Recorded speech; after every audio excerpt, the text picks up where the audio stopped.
As long as it's for the clothes.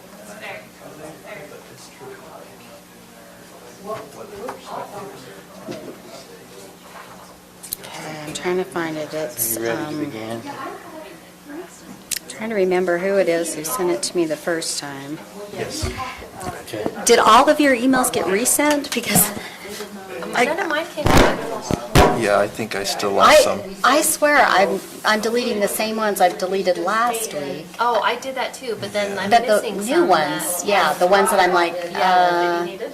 yeah. Exactly, So the it got- only ones I needed. Exactly.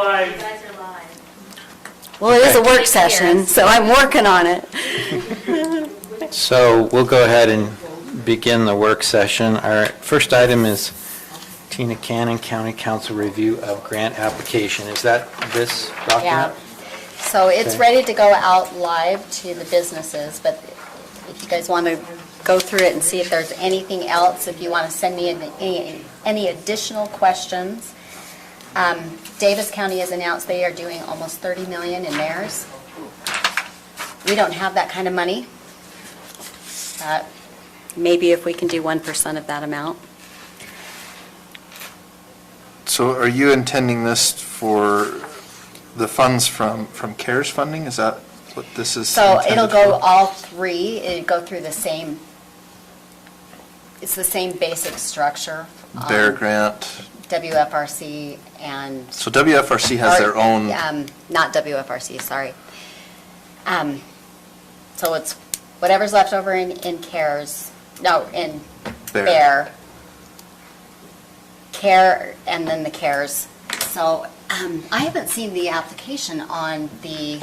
for the yeah, WFRC stuff. They haven't released it yet, but it'll be an online thing. They're doing it through an online. Yeah, so they entity. announced it in the last two meetings I've been on with them, they've announced its availability, but they haven't really said who they're targeting or how. It would have been nice so that I could make sure I had the right questions in ours. Yeah, but- they don't, and I haven't seen the questions for that one either, but. Yeah.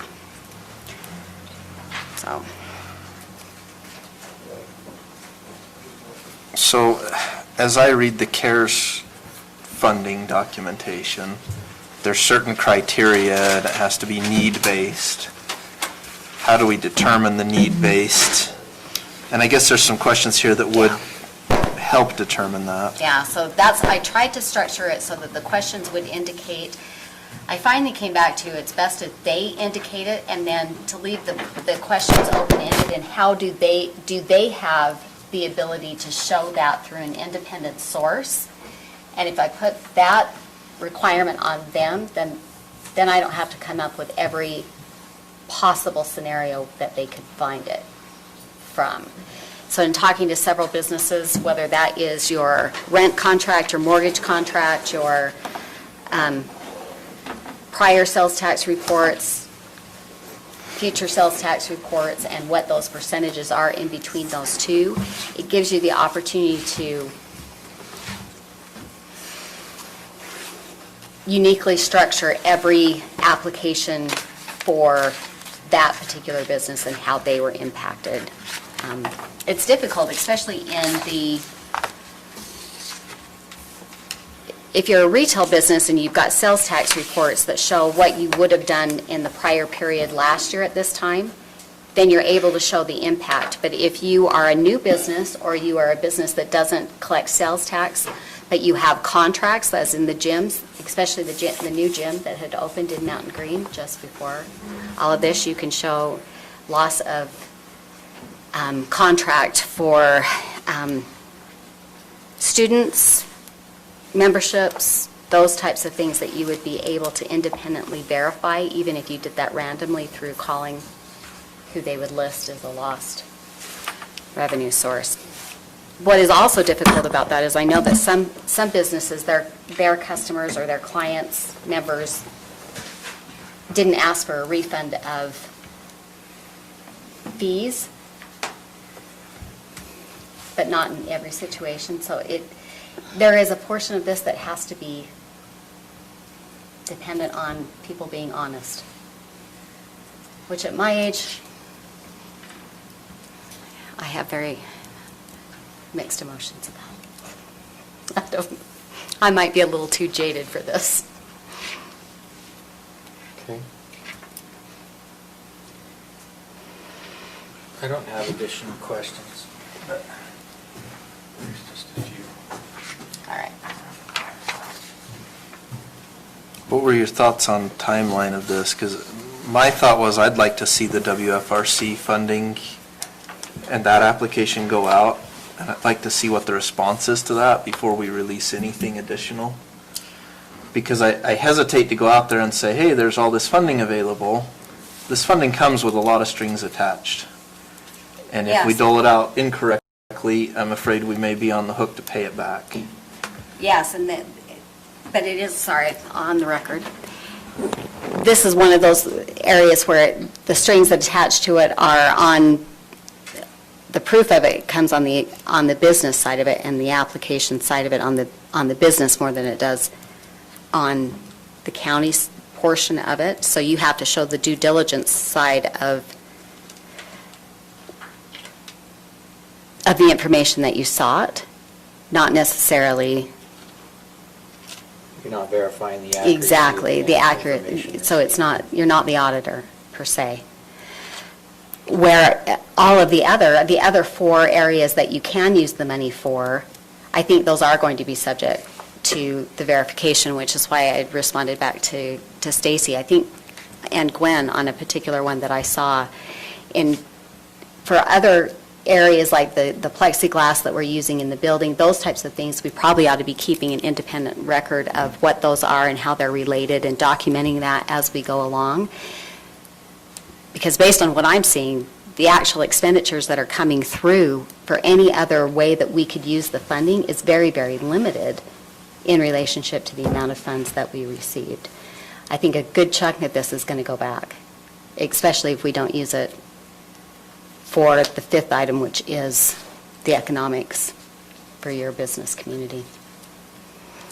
So, I welcome any suggestions you have for additional information on it. The other part of it is if you don't do it at a certain part of the process, your business won't survive anyway. And so it's a catch-22 on the timing. I don't know. Yeah, I agree. I'll try to find out what WFRC says on the timing for their funds. I'll reach out to them and find out. Yeah. That may help us determine.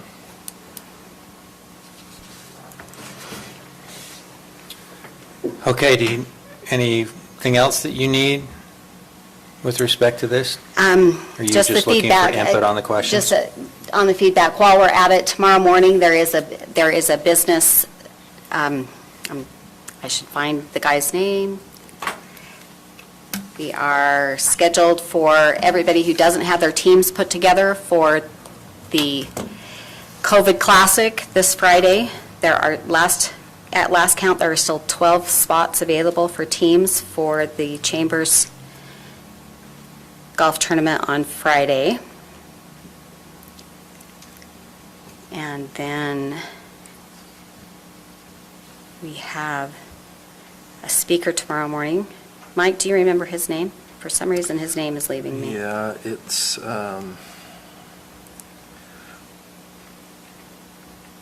shoot, I forgot the guy's name.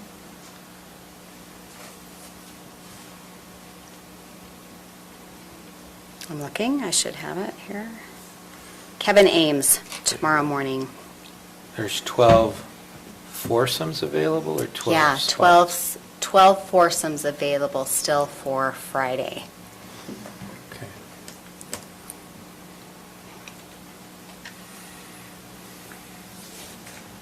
I'd appreciate it if other people would sign up since I'm really bad at golf. Just saying.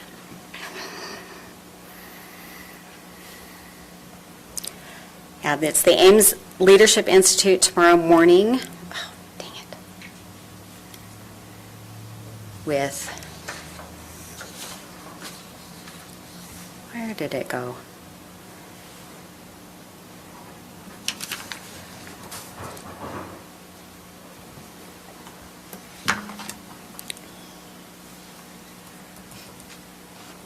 Kevin Ames, founder of the Ames Leadership Institute, to teach what great leadership principles and actions are needed to navigate in both good and less ideal times. You'll learn the keys to effective leadership. Sponsored by the Small Business Administration and Morgan County.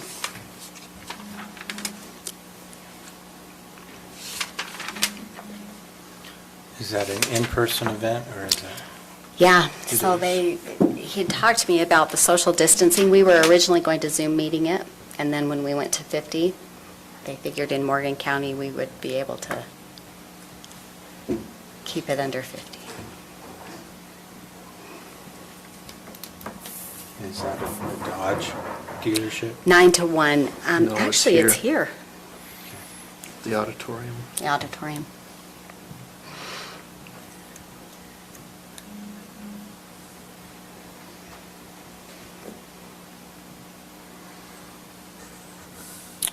Okay, let's move on to Sarah Swan's new Tier 2 Public Safety Contribution Requirement.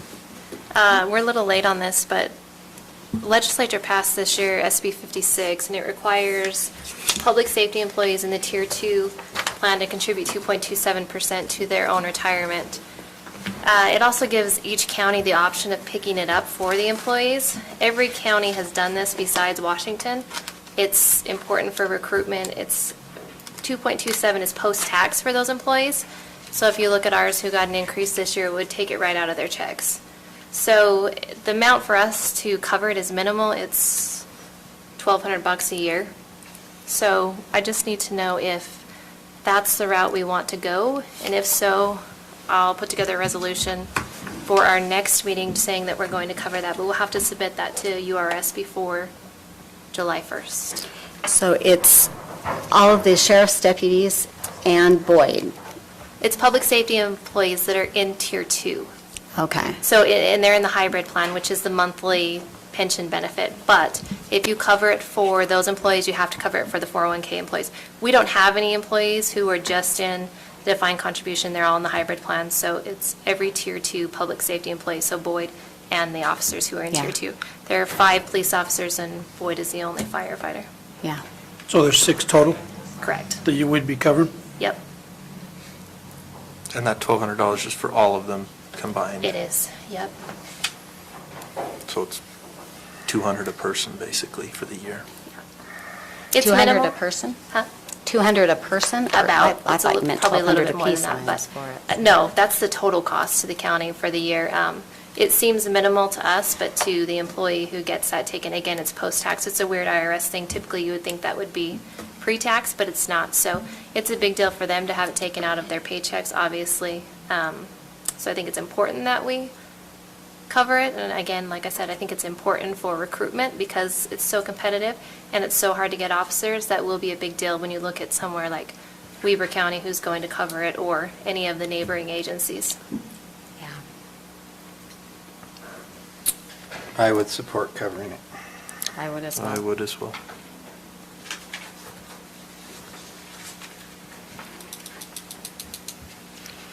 Okay. Member Kilmer, you good with that? I'm good. Okay. All Jen, right, so you I'll put put that something resolution there. and send it to you. That'd be good. I'll just copy what I've already got. As long as we're good. Okay. Okay, thank you. The next item is the Mountain Green Incorporation feasibility study. We received a draft of this. This isn't yet publicly available, but I think on the next turn it will be. And Kara Birkeland requested this item, so you're welcome to. Do we have the microphone over there? Or is it right there on the table?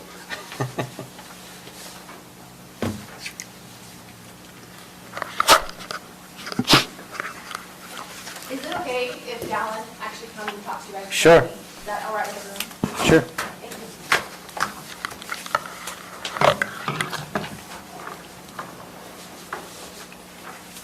That's actually. Right, the light. You can slide Oh, I over. might just clear out my eye. Okay. So my name is Alan Urbano. I'm one of the main sponsors on the Mountain Green Incorporation feasibility study, along with Fair Berkman and some others.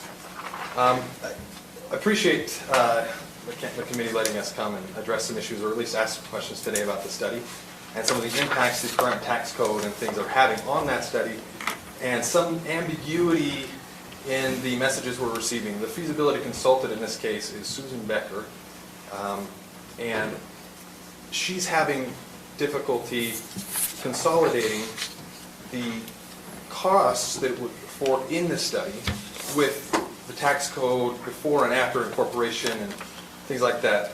So last minute she suggested we meet with the committee here and see if we can get some answers or clarification and perhaps address some of the state tax code that might govern here and see if that affects the feasibility study, the draft study. So I had a list of questions here, and I don't know if we can answer them all, but I at least wanted to get them on the record so that perhaps maybe afterwards, or maybe they can be answered today, right now, I don't know. But I assume in making this presentation that everybody has had a chance to glance over or review the draft study. And some of the most, I guess, pressing questions that the feasibility consultant is wondering is whether the county intends to continue to tax Mountain Green at its current property tax rate after it incorporates, which I think that tax rate is 0.5%. I kind of looking at the council, I'm not sure if that's accurate as of today. Does that sound close, though? Tax rate? Yeah, the property tax rate right now? 0.02, what is it? You have it memorized. .002. Yeah. It's almost the exact same rate as the incorporation. Okay. Wasn't sure on Right. that. And so that was the first question I was hoping to get some clarification on. Is whether Sorry, let me interrupt you. Tell me who you are again and who you represent. Dallin Durbano, I'm one of the named sponsors on the study. Oh, so you're For not the- representing Zions Bank. Oh, no. Oh, okay. Let me ask one other question too. The consultant, I haven't received any inquiries from her. Has anyone on the council? No. And not No. the clerk's office? I saw there was, Okay, that's all. there was a letter in here from the sheriff's department. And I Yeah. think there was something from the road department.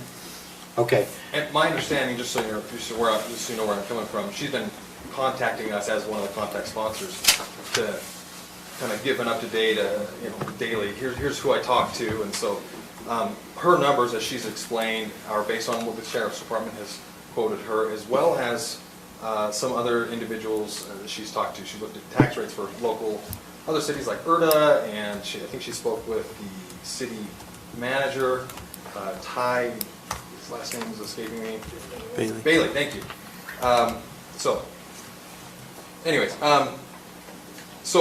let me kind of lay out the questions we're hoping to get answered or get some clarification on, and then if it's all right, I'd like to take a minute to present to you the state code and see if that affects what the county might charge in the event of incorporation.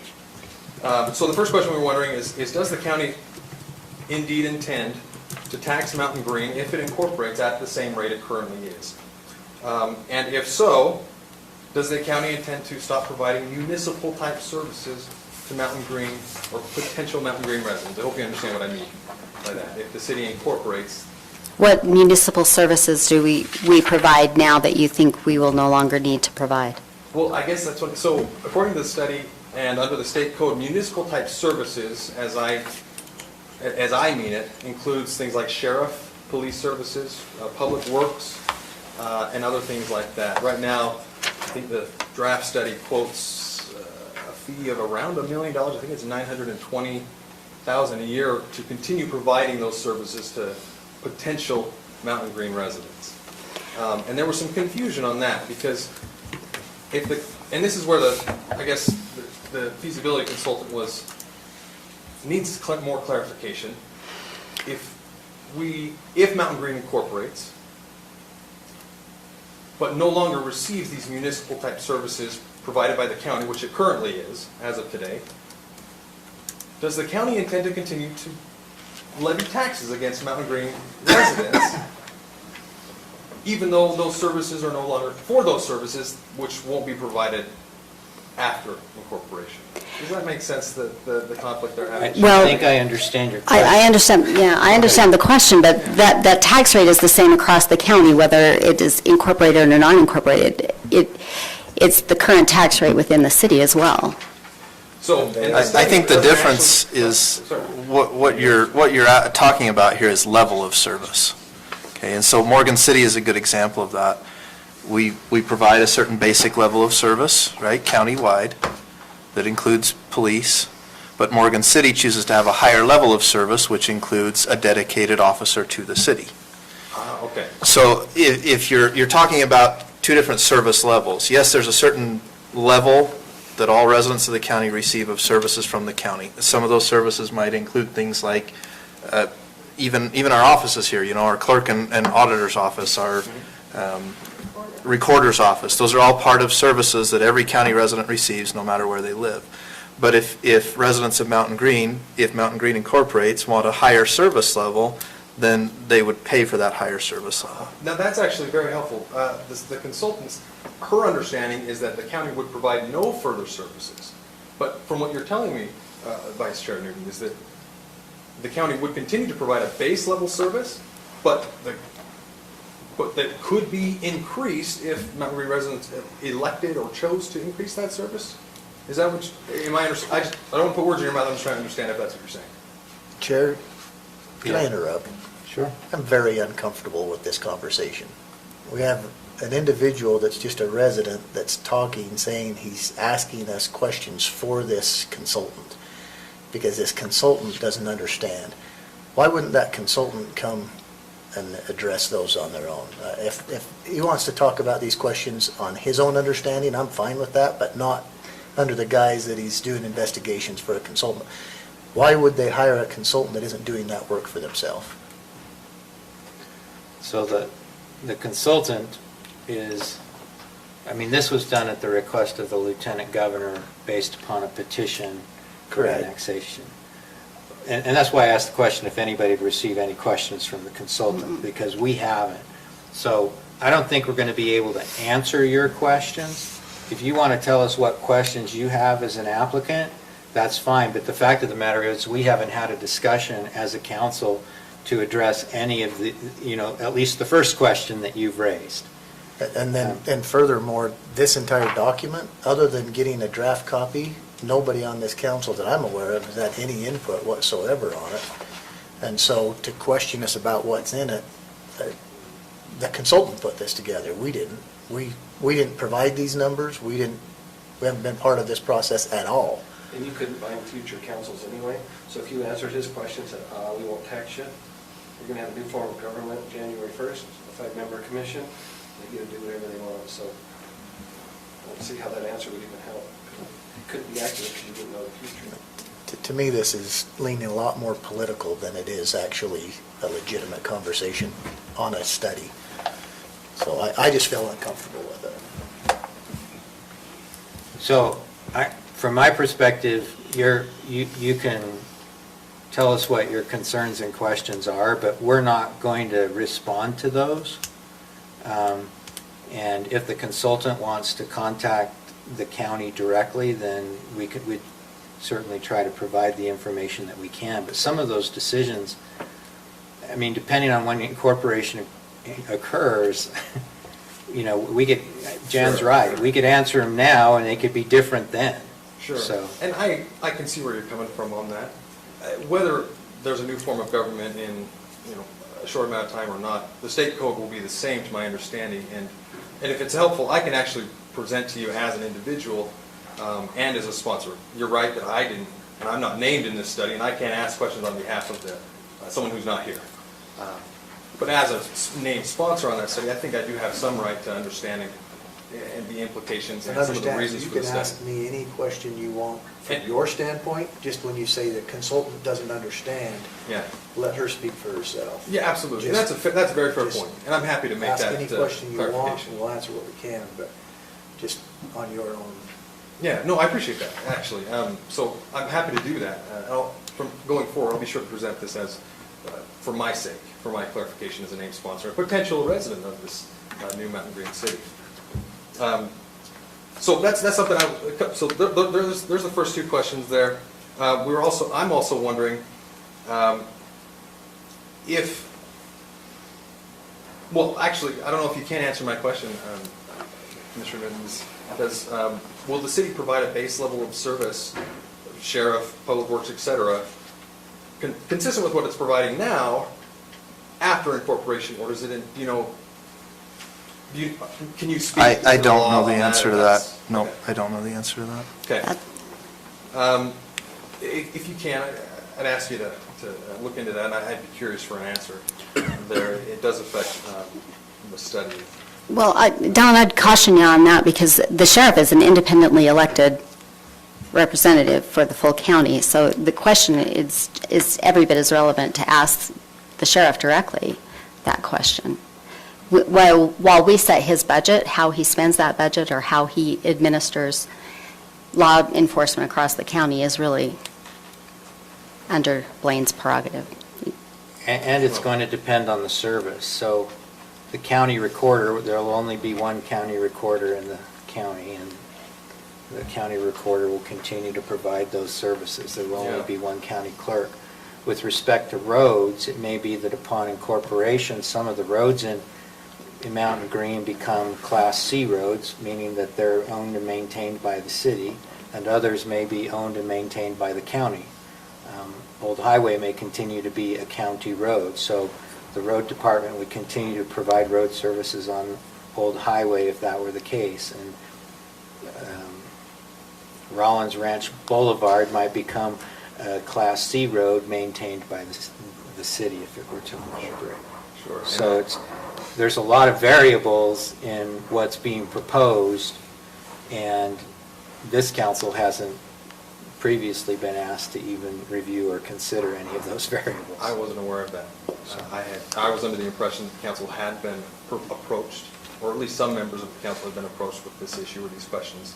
So if it's all right, then I'll treat this as a kind of, I would approach you with them and ask you to consider, and maybe provide a response later on once you've had time to review and think about it. But let me just boil this down to really what concerns me as a potential resident of Mountain Green. And that's this idea of double taxation. I don't think anybody disagrees that it wouldn't strike one as fair or to be taxed for a benefit that you're no longer receiving.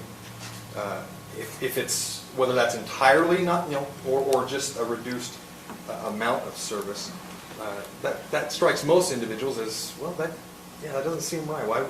Why should a person or a company or a city and residents be charged for something, for a benefit that they're no longer receiving?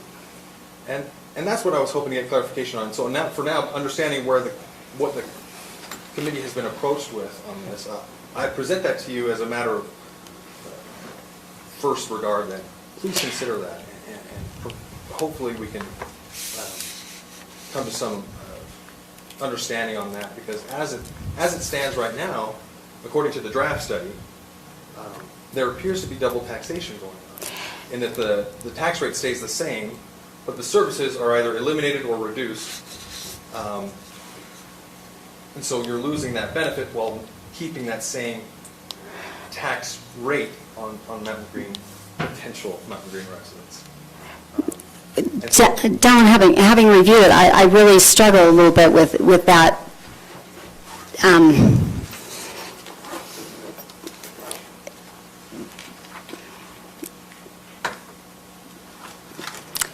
Characterization. Yeah, that's a good word. That characterization of what we're doing here, because right now there isn't a different tax rate in Morgan City. That we are talking about an additional amount of services, and a lot of what you're talking about here, that's always been the question in the incorporation of Mountain Green. And as the member of the council questioned most often over the last 6 years over that issue,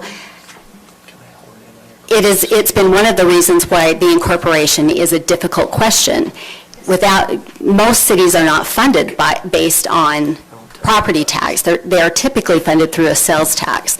And it is that switching of a sales tax over to the local residents that becomes the jurisdiction of a city or an incorporated city on the city portion of those taxes.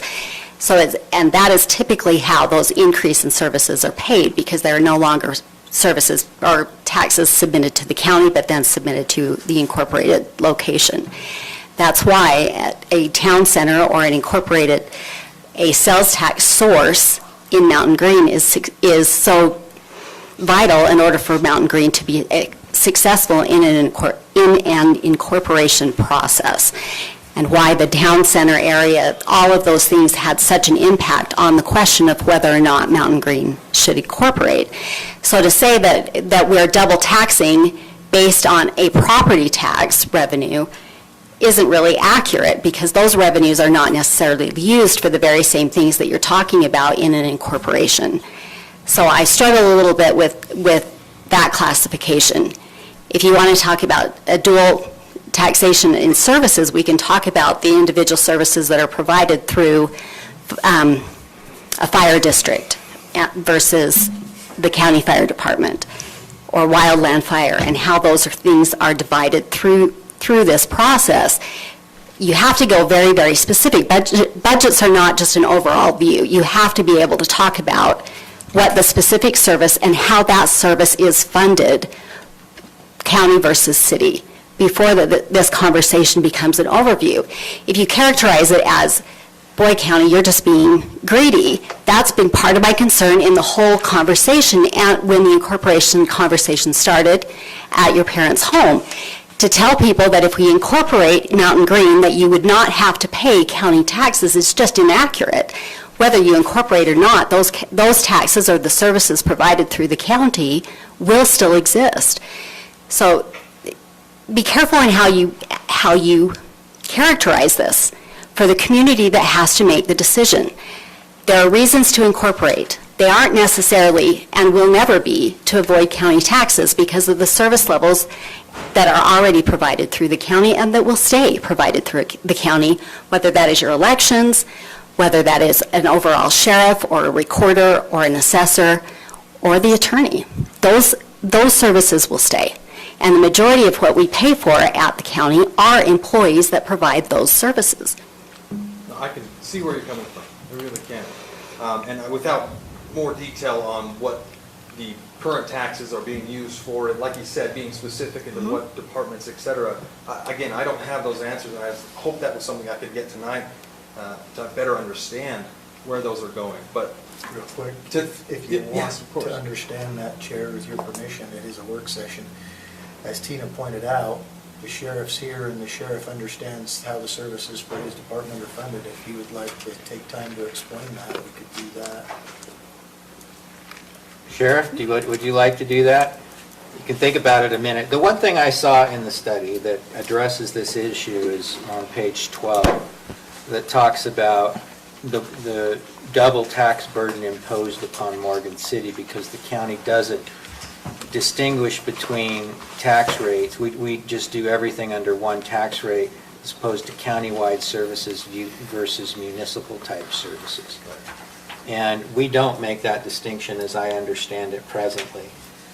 Whether or not that's a discussion that we ought to have, and the only thing I would say personally, not speaking for the council, is I would want to treat both cities and all cities within the county in the same way. Right. And so, That's right now, I think your consultant's made exactly the right presumption because she's incorporated the model that we've utilized with Morgan City. And so that's what I would expect will continue forward unless it's brought before the council and there's a discussion about whether we want to make that distinction. There are some services, for example, what Mr. Evans does back there, land use and planning, what this council does and the planning commission does. Land use and planning, that would be something that would, if the city were created, would be handled by that municipality. That they would do that, and so there are some services that we provide that could be characterized as municipal, and there could be a distinction at some point in the future. Sheriff? But I would add to that, though, that LANCA services are fee-based, so it's not a line item on the, or coming from the general fund to to fund planning and zoning now. So it wouldn't be a decrease because we no longer provide that service because it's fee-based. Much of it is. Much of it, yeah. Yeah. But there are other municipal type services that are not fee-based, correct? So- I'm referring to police, well, you know, like. I think like- Well, and, Well, but I don't know how big of a number change is going to ultimately result, but, Yeah, but and there I are some, guess I'm that's ultimately sure. where I'd like, yeah, we'd like. it depends on which of the parks will stay, will all the parks go to county parks? Will it stay county parks, or will they be city parks? Because those services that would then be provided by two different types of an entity. If it's a county park, it would still be a county service, but which typically, And I hope you understand, and I don't mean to, sorry, I should, sorry, but I hope you understand the concern, and I apologize if I mischaracterized it in an unflattering way. It's just a matter of, I'm not doing my best, it's just the way people feel sometimes. But what we're really trying to isolate is that difference in cost of the value of services pre and post incorporation to the county. And does the county intend to reduce the tax rate on future residents according to that difference, if that makes sense? Whether it's a tax rate or whatever you want to label it, if at post-incorporation the county saves $500,000 for services it no longer has to provide, you know, like at a reduced rate, does the county intend to continue to extract that amount from Mountain Green residents without that benefit? If that's the concern, and that's what I Understand the concern, understand the question. Okay, all right. Unable to give the answer. Sure. Okay. Okay, Sheriff. This is a common debate that takes place, and Sarah's probably just as much familiar with Weber County and their cities that they contract with. When we were contacted by the entity that's doing the study, we were asked to provide numbers for service for Mountain Green. The only way that we could go about, because there is nobody to actually contract with Mountain Green or to work out a contract. So what we did to come about this number is we looked at our total calls of service, and we have the capabilities of separating Mountain Green call of services, which we did. It come out to be 25% of our calls are Mountain Green-based calls of service. So at that time, we calculated our budget at 25%, and that's what it comes with the number. If you look at our budget, and I know there's been some misconceptions that's been portrayed to the individual that was doing the study, that we had a budget of $100,000, which I think you guys would love, that's all it was. Yay! Need to add some zeros to that. Things like that. She portrayed, and she just contacted me about a week ago to make sure the numbers were correct. And I explained to her, and she asked me, what's the difference between the city, which has almost the same population, and Mountain Green? And I told her at that time that the mayor had contacted us and we had contracted with them. At that point, they wanted a specific service, and they only wanted it for a specific time and specific days. And so at that time, we were able to do that. As far as saying the sheriff's office will just keep the calls even if we incorporate, I don't know if statutorily if I technically could. Because if you notice in the statute under municipal code, one of the very first statutes they have is a formation of a mayor. One of the very first ones that they gave under duties of the mayor is to enforce all law and ordinances within the city. Well, we know that a mayor can't do that.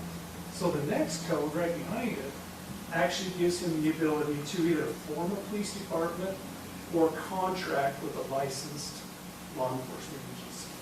So it's an interesting debate.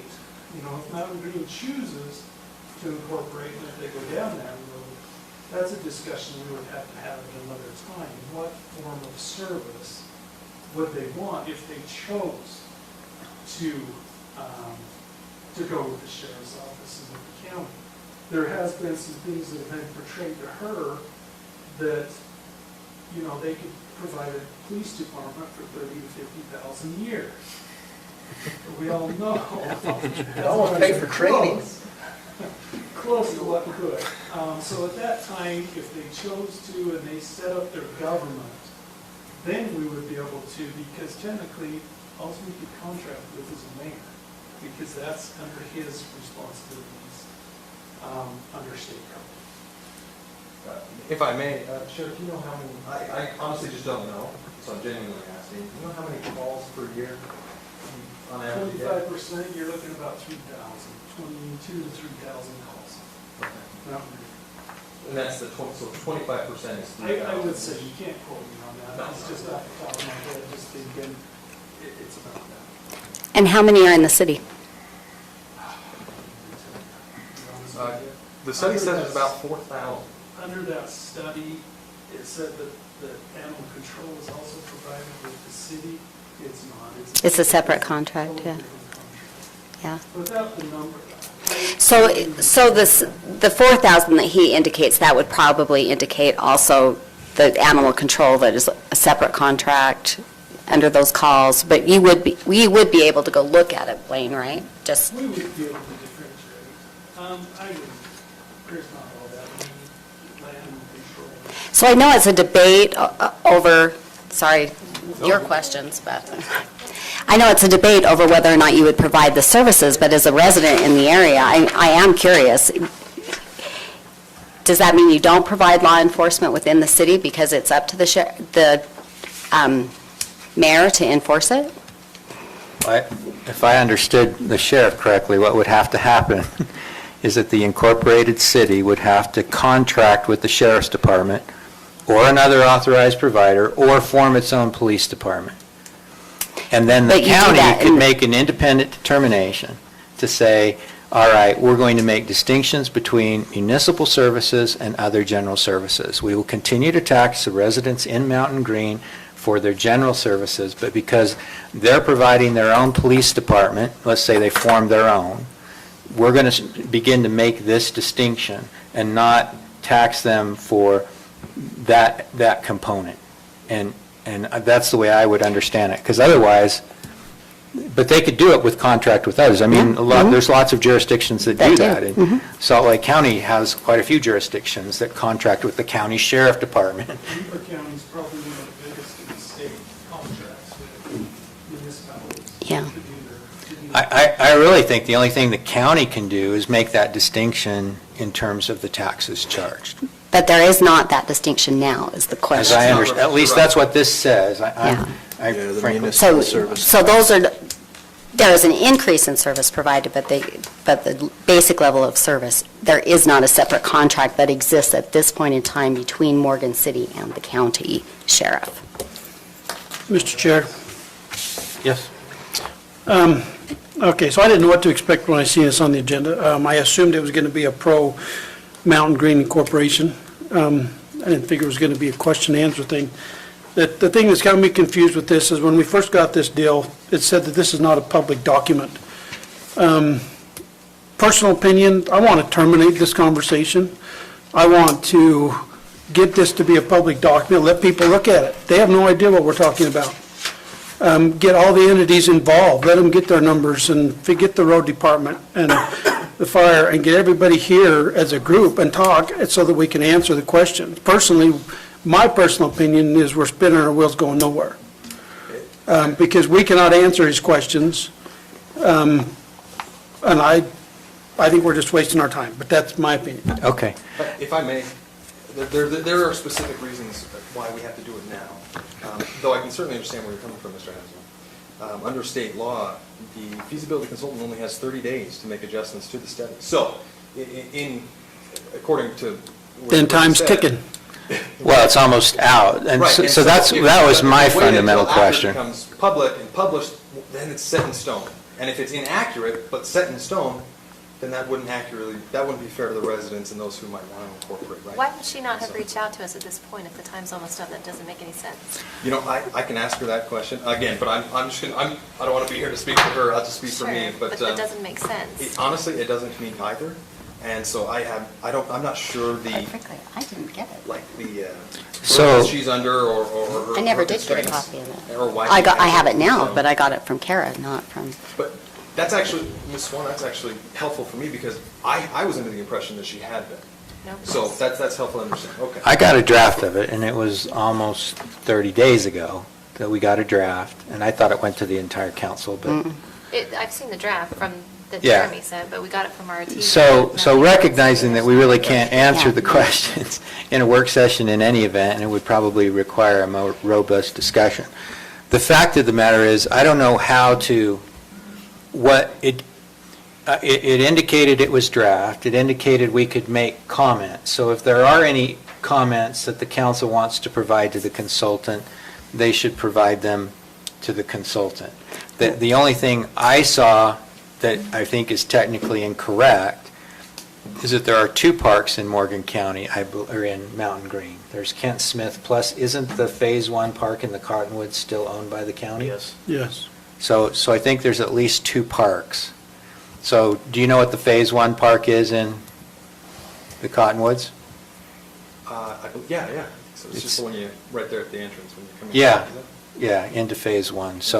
So that park's county, that, there's other private or HOA-owned parks within that subdivision, but I know there's at least those 2. And so I think the council's invited to provide comments to the consultant So with respect to the I study. haven't ever gotten for the record, I have never received, I received it from Kara. I did not receive it through the county, through my position in the county. So, of course, I never get anything from WFRC either, so I don't know what it is with our spam folder. Did the rest of you receive a copy? Yes, mine come from Jeremy, Came from Jeremy. addressed to council and management. Okay. Well, if I may end with one last thought then, sounds like we're ready to move on, but I hope you understand the concern is whatever level of services and whatever that associated cost is with providing services to Mountain Green residents right now, again, not incorporating Mountain Green, we hope to see that the cost to a future potential Mountain Green city would be reduced accordingly if those services are no longer being provided. However they're labeled or however they're received by the county. If, for example, the cost of the county goes down $500,000 because it's no longer providing police or sheriff services or animal control or things like that, or whatever it may be, it would be important that the study reflects that and that it shows that that won't be charged in the new city because those services aren't being provided. And Well- that's what I hope you'll consider. So let me make a suggestion in that regard. Sure. And I can give this directly to the consultant, or you can pass it along. She's going to have to make an assumption either way. If you want both analysis put in, both numbers put in, she's going to have to make an assumption, because there's no way for this council to make a determination prior to the end of the 30-day window as to whether or not we're going to make that distinction in the way we charge taxes. We may be able to consider it as part of our budgeting process for next year, but right now, what she's assumed is accurate. And so she ought to go forth on the basis of that. And if she wants to suggest an alternative so that residents or the council, frankly, I'd be interested in the number myself, can look at it, then they can put it in as an alternative and do it as an estimate, best guess, as to what it might be, because I don't think, we haven't been distinguishing in that way, so I think it's going to be hard for some of the departments to make those kinds of distinctions. But from my perspective, that's really the only way I think that it could be done, but we couldn't conceivably give a definitive answer for purpose of this study. She can make a separate assumption, but that's the only thing that can happen from my perspective. And the only thing I would say is I would expect both jurisdictions to be treated the same way. Exactly, yeah. That's accurate. Okay. Well, thank you. If it's all right, I actually printed copies of the relevant tax code section from the state. If it's helpful Sure. in your review of the study, I'd like to provide you with a copy so that when you have the chance to get to it, again, I apologize. I thought you had been apprised of this earlier, but if I may, thank you so much. There's 10 copies there, so I think there's only 7 now. But extra copies if you need. These Corona free? Yes, I did. Free of charge. So thank you for taking my questions. I apologize for the kind of abrupt nature of the questions. I was laboring under some assumptions that appear not to be.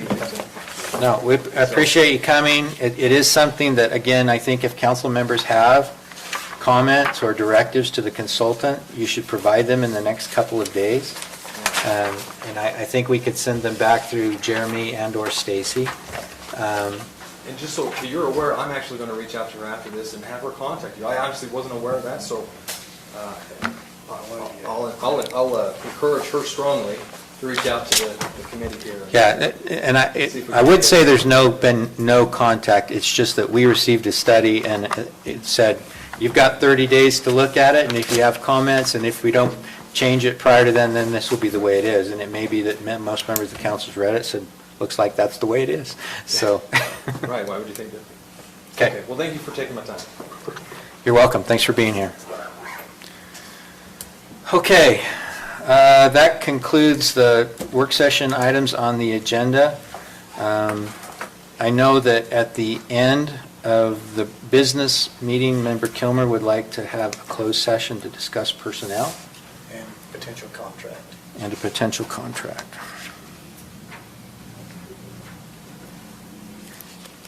Are there any other questions about agenda items you want to discuss before we just take a brief break?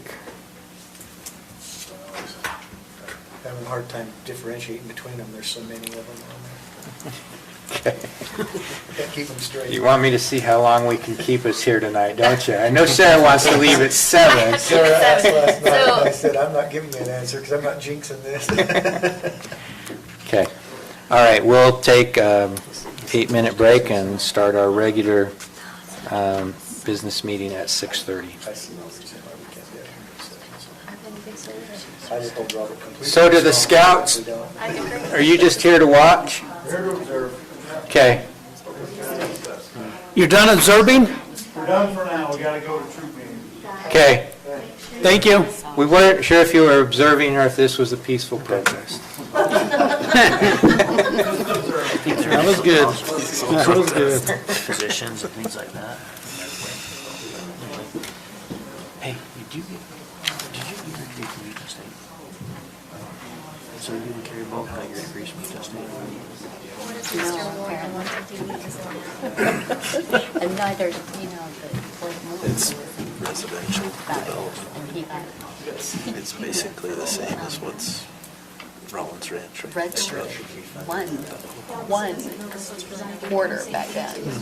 And didn't train. It's already in the general plan. It's already. Quarterback at Utah State. That counts, I guess, huh? But he graduated from the University of Utah. But he told everyone Utah State because he's running in the first district. So No, I just read that the other day. I thought that was really funny. I guess 3 semesters get you a degree from Utah State. I wish. That was kind of funny. Actually, I'm registered to start my master's program. Really? I've got all sorts of free time. MBA or county? I'm thinking Masters of Public Administration. I had no idea what this is. I want to do something completely different. Wow. But I gave out a bunch of clients last year, so I'm at minimum at this point. I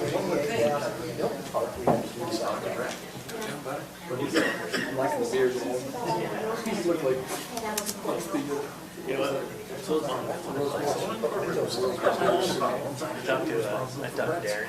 I'm just saying, I knew you were part of that CDBG committee.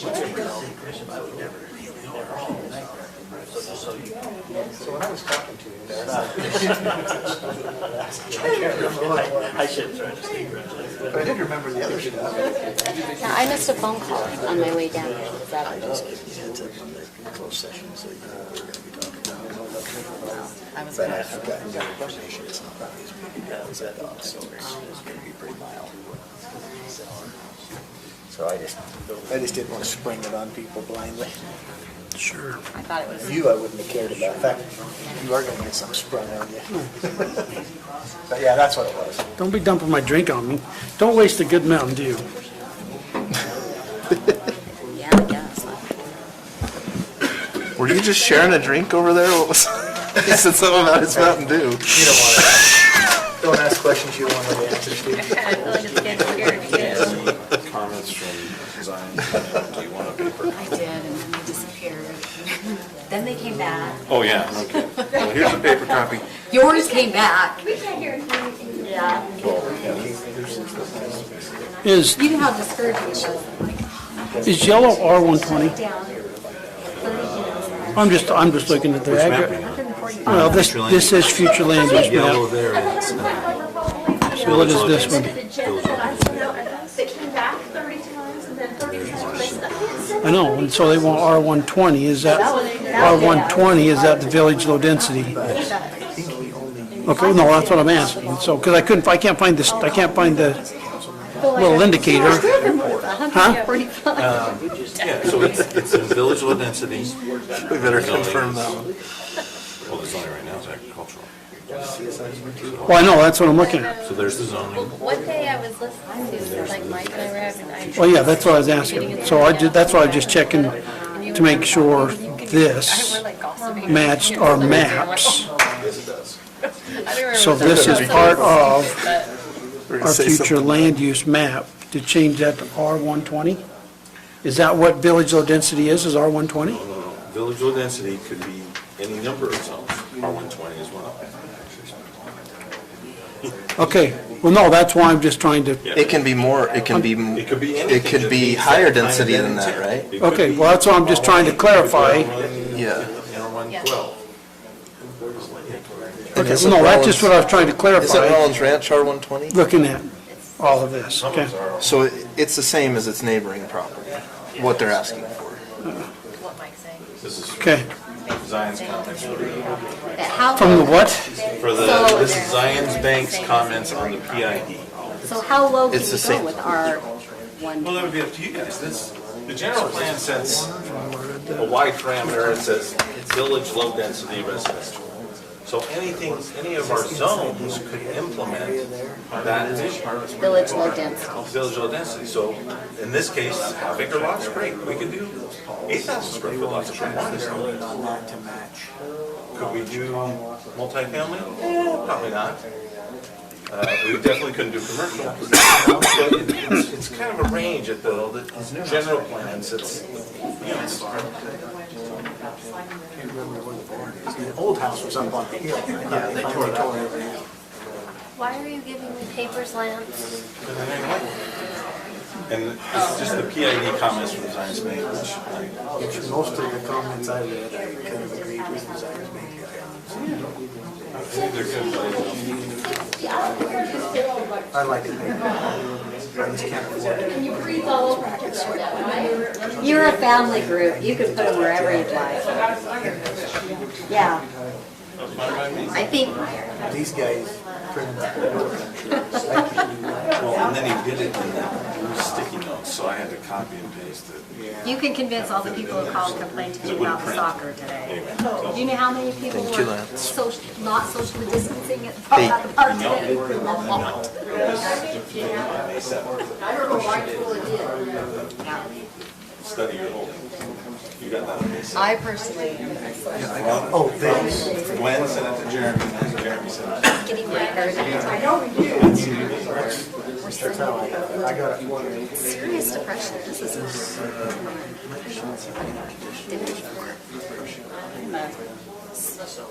I keep getting calls about that. Introvert.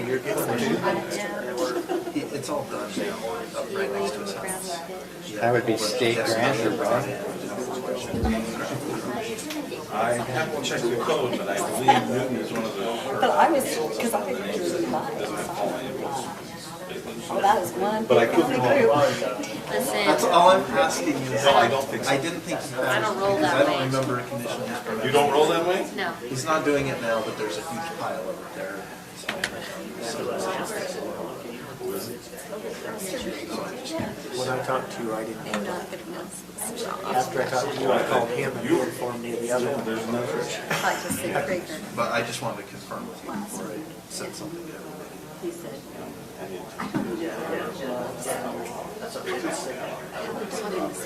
no, let me rephrase that. Stage. Oh, this dog. There are some that are grandfathered in Round Valley. No, they're, well, they're a BYU, but yeah, they're all back. Yeah, they're back. Yeah. And I'm not necessarily against them, I just want to make sure that they follow the right process. Yeah, it's not a good time to be graduating from law school. I'm not going to argue with them. Like I told you, they've got a policy for investigating these things, and I fully support their policy. And when somebody goes through their policy, we investigate and dealt with that way.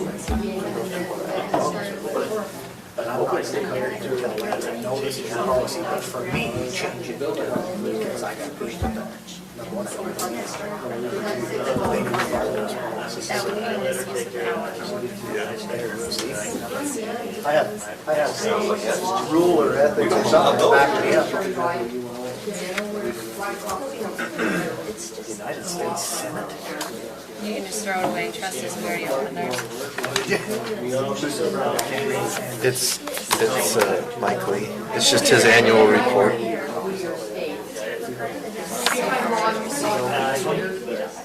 I just threw it away. It's probably better than a report too. No, I didn't open that. Yeah, that was, I went to lunch. We still mail stuff in 2020, like imagine what a waste of paper and cost that is. They have a budget for that, don't you know? Okay, And it's ridiculous. Taxpayer dollars. Oh, glad they're leaving. No, it's the federal government, don't worry about that. we'll go ahead and get underway here. Gave me a stimulus check with that money. Welcome to the Morgan County Council meeting on Tuesday, June 2nd, 2020. All members of the council are present. We will begin with a prayer and pledge offered by Member Newton. Our Father in heaven, we're grateful to gather here this evening. And we're grateful for the beautiful community in which we live and the wonderful people that live here. We're grateful that we're able to serve the members of our community. We ask you to please bless us as we discuss the needs of the community, that we will be able to have thy spirit and make wise decisions. Please bless those who are afflicted with disease and illness, that they will be made whole soon. And these things we pray for in the name of Jesus Christ. Amen.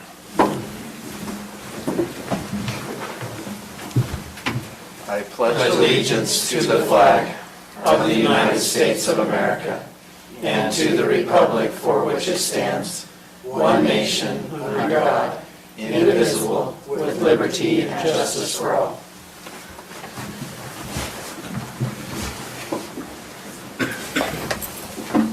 All right, any questions or modifications to the agenda?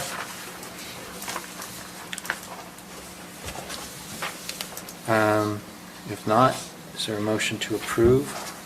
So moved. I'll second it. All in favor? Aye. All right, there are minutes from the May 5th, 2020 council meeting. Are there any changes or modifications to the minutes as presented?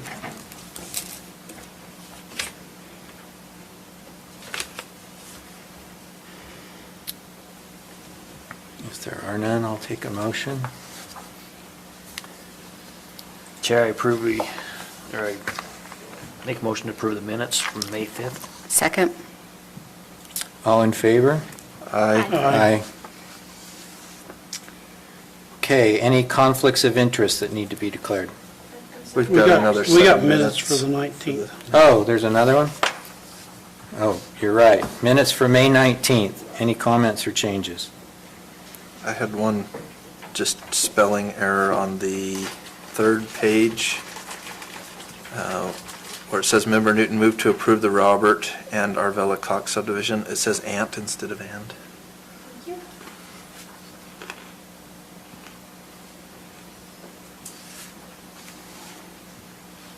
Any other changes? I had one and I forgot to write it down, and now I can't remember, so if I think of it, I will just let Stacy know. But it was saying the same kind of thing, just a spelling, grammatical thing.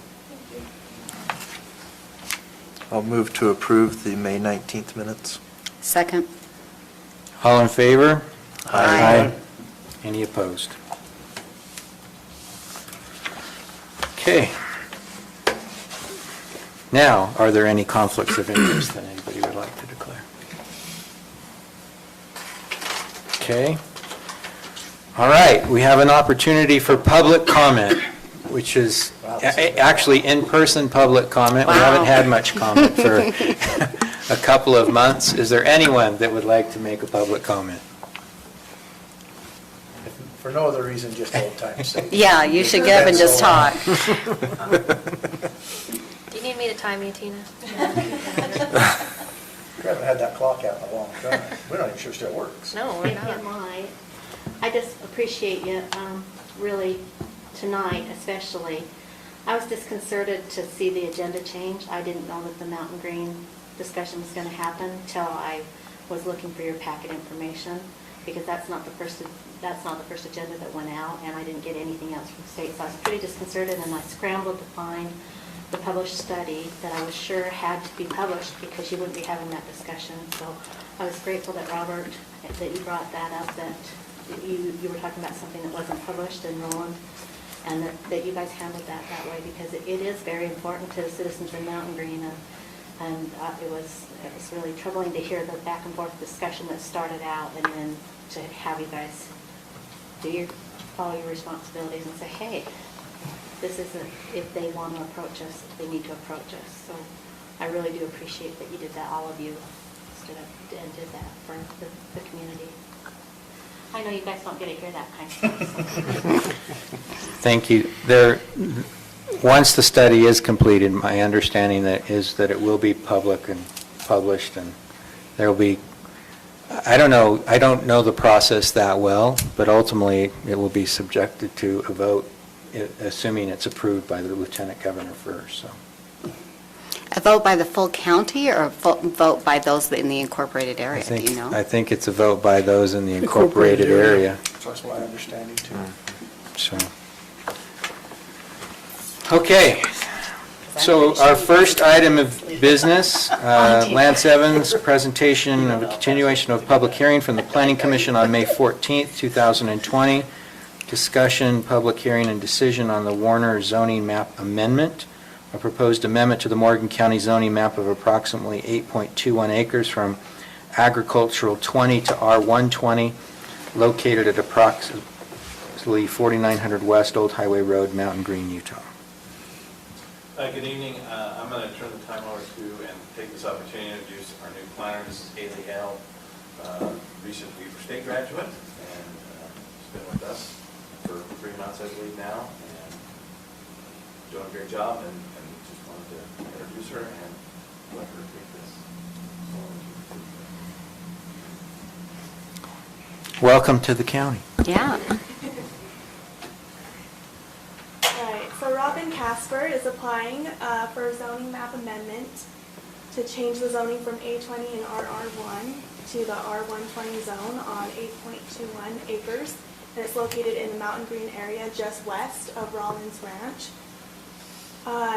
And the R120 zone allows for half-acre lots and provides areas for very low-density, single-family residential neighborhoods of spacious and uncrowded character. The requested zone change coincides with the general plan designation of village low-density residential, which allows for 2 units per acre and provides for planned single-family residential communities. So the Planning Commission recommended approval for the Warner rezone because it coincides with the general plan and conforms with the existing and proposed land uses in the area. So it will match the same zoning as Rollins Ranch. Yeah. Actually, it's half-acre zoning, Yes. so the lots will be bigger than some of the ones in Rollins Ranch, so that's PUD, correct? It'll just be the R120 zone. Okay. And this is part of the future land use map? Yes. It does meet all those requirements? Yes, it does. Okay. Okay. Any questions for Haley? Will you state what you were saying again? There will be some RR1 in there, or will all be R120? No, I think It's R120. it's That's what they're R120. applying They're asking yeah. When you said that, I thought you were saying there would be some RR1 and some R120. I was confused. 'cause I Well, didn't see and that. I mean, according to that map, Rollins Ranch is R1-20 as well.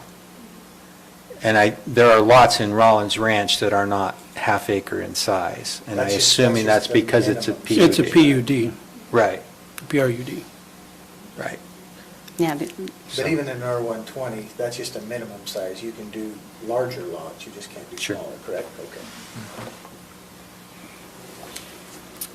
Okay. Okay, if there are no questions, then we should open the public hearing.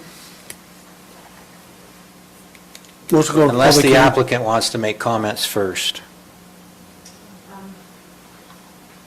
No, we just, there will be 12 total half-acre lots is all.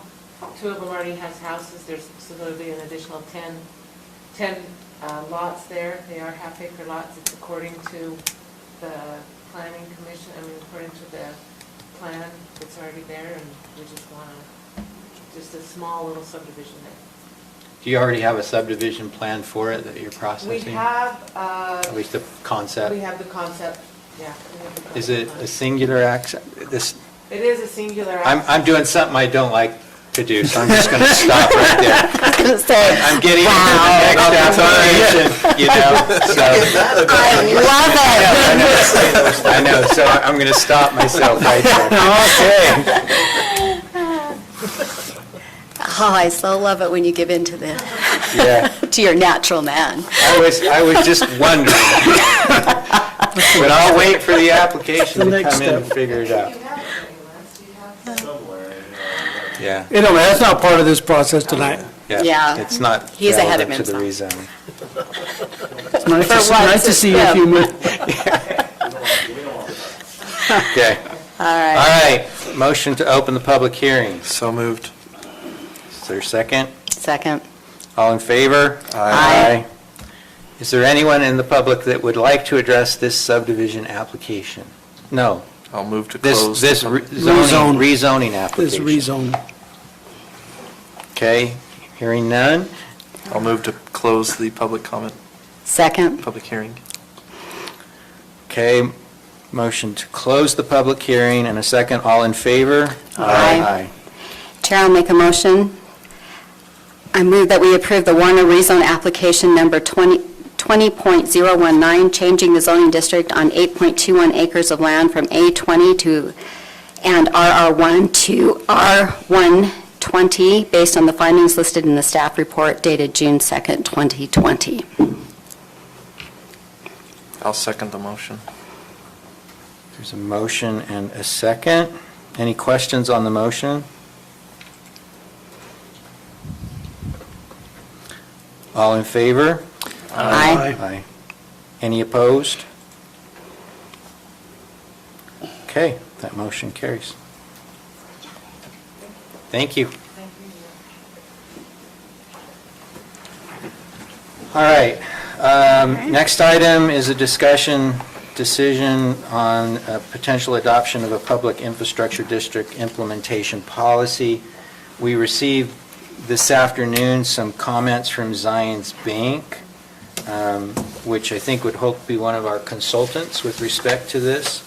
And let's see, you handed that out separately, Lance? Yeah, just now. Just now? That's it. Okay.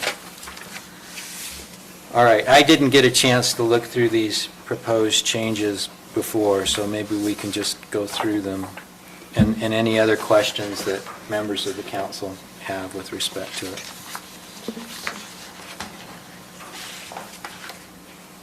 So are these, Lance, are these are Zion's comments or yours? These are Zion's comments. Oh, okay. When I was looking at it on my phone, I took it that it was your comments.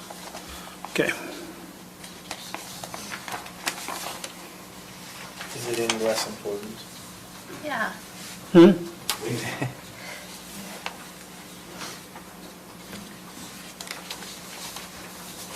So the first comment that they make, if there's not any comments prior to, in section 1A, is in section 1B, which is the review process, which discusses the district advisory committee. And as it's presently discussed here, it includes representatives of the Planning and Development Department, the county attorney, treasurer, and county clerk, as well as other agencies as needed.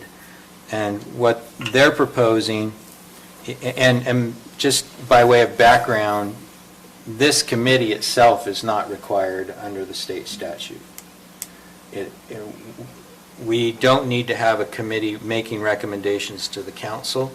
If we don't have a committee, however, then the applicants will make an application directly, and so if you think it would be advisable to have a committee to look at it and make a recommendation to the council, that's what this is for. What they're suggesting here is that they'd be good to include a representative of the municipal advisor, which Zion's Public Finance would like to be, on our committee. So what I would say is if we were going to do this and add in another party, I would just indicate a county finance advisor or municipal advisor, as opposed to naming a particular entity, which does not mean I have any objection to having Zion's Public Finance be that entity, but over time, that may change. So do you, So, Mr. Chair, Yes. so maybe I must have misunderstood. So when this thing was presented, the way I took it is that if we adopt this, they create their own board. The landowners that want to do this, they create their own board and they implement this. But the way I'm reading this is this brings the county back into This this deal. I was under the impression this was a whole separate deal. We approved this roadmap, you guys use it however you want, the county's out of it. Okay, so there's a little bit of misunderstanding there. We don't, this is a policy to receive applications from the development community with respect to particular public improvement districts. Okay? So if they come in and they make an application to the county, the council has to approve each public improvement district. And as part of evaluating whether the county wants to approve a public improvement district that's presented, this review process right here is saying, do we want a committee to make a recommendation to the council? So the way this policy is contemplated, an applicant submits a letter of intent to create a public improvement district. This advisory committee reviews it and evaluates it in terms of the criteria that we set in this policy, and they make a recommendation to us. The applicant then comes in front of the council, and the council determines whether or not to create the district. If the vote is yes, then the district is, then there is a board created, and then that board will function as an independent special district. So that's where they become independent. But this policy is, do we want any framework within which we want applicants to work as they submit applications for public improvement districts?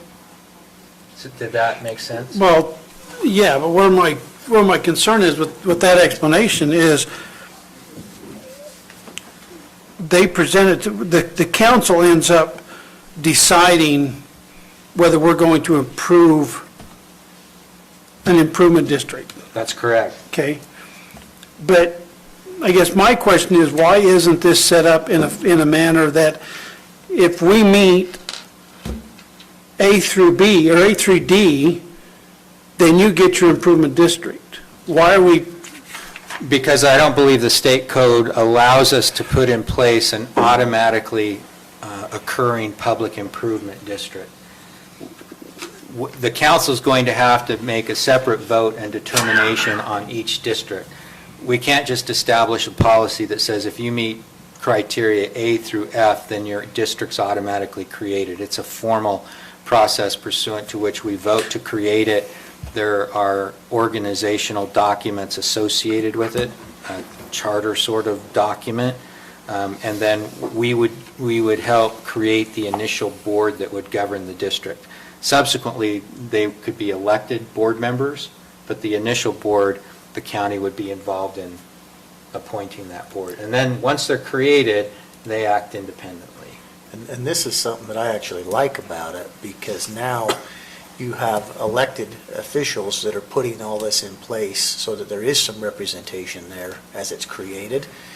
Granted, once it's created and these documents that he's talking about are in place, it's now governed from that board and the council no longer intervenes in that.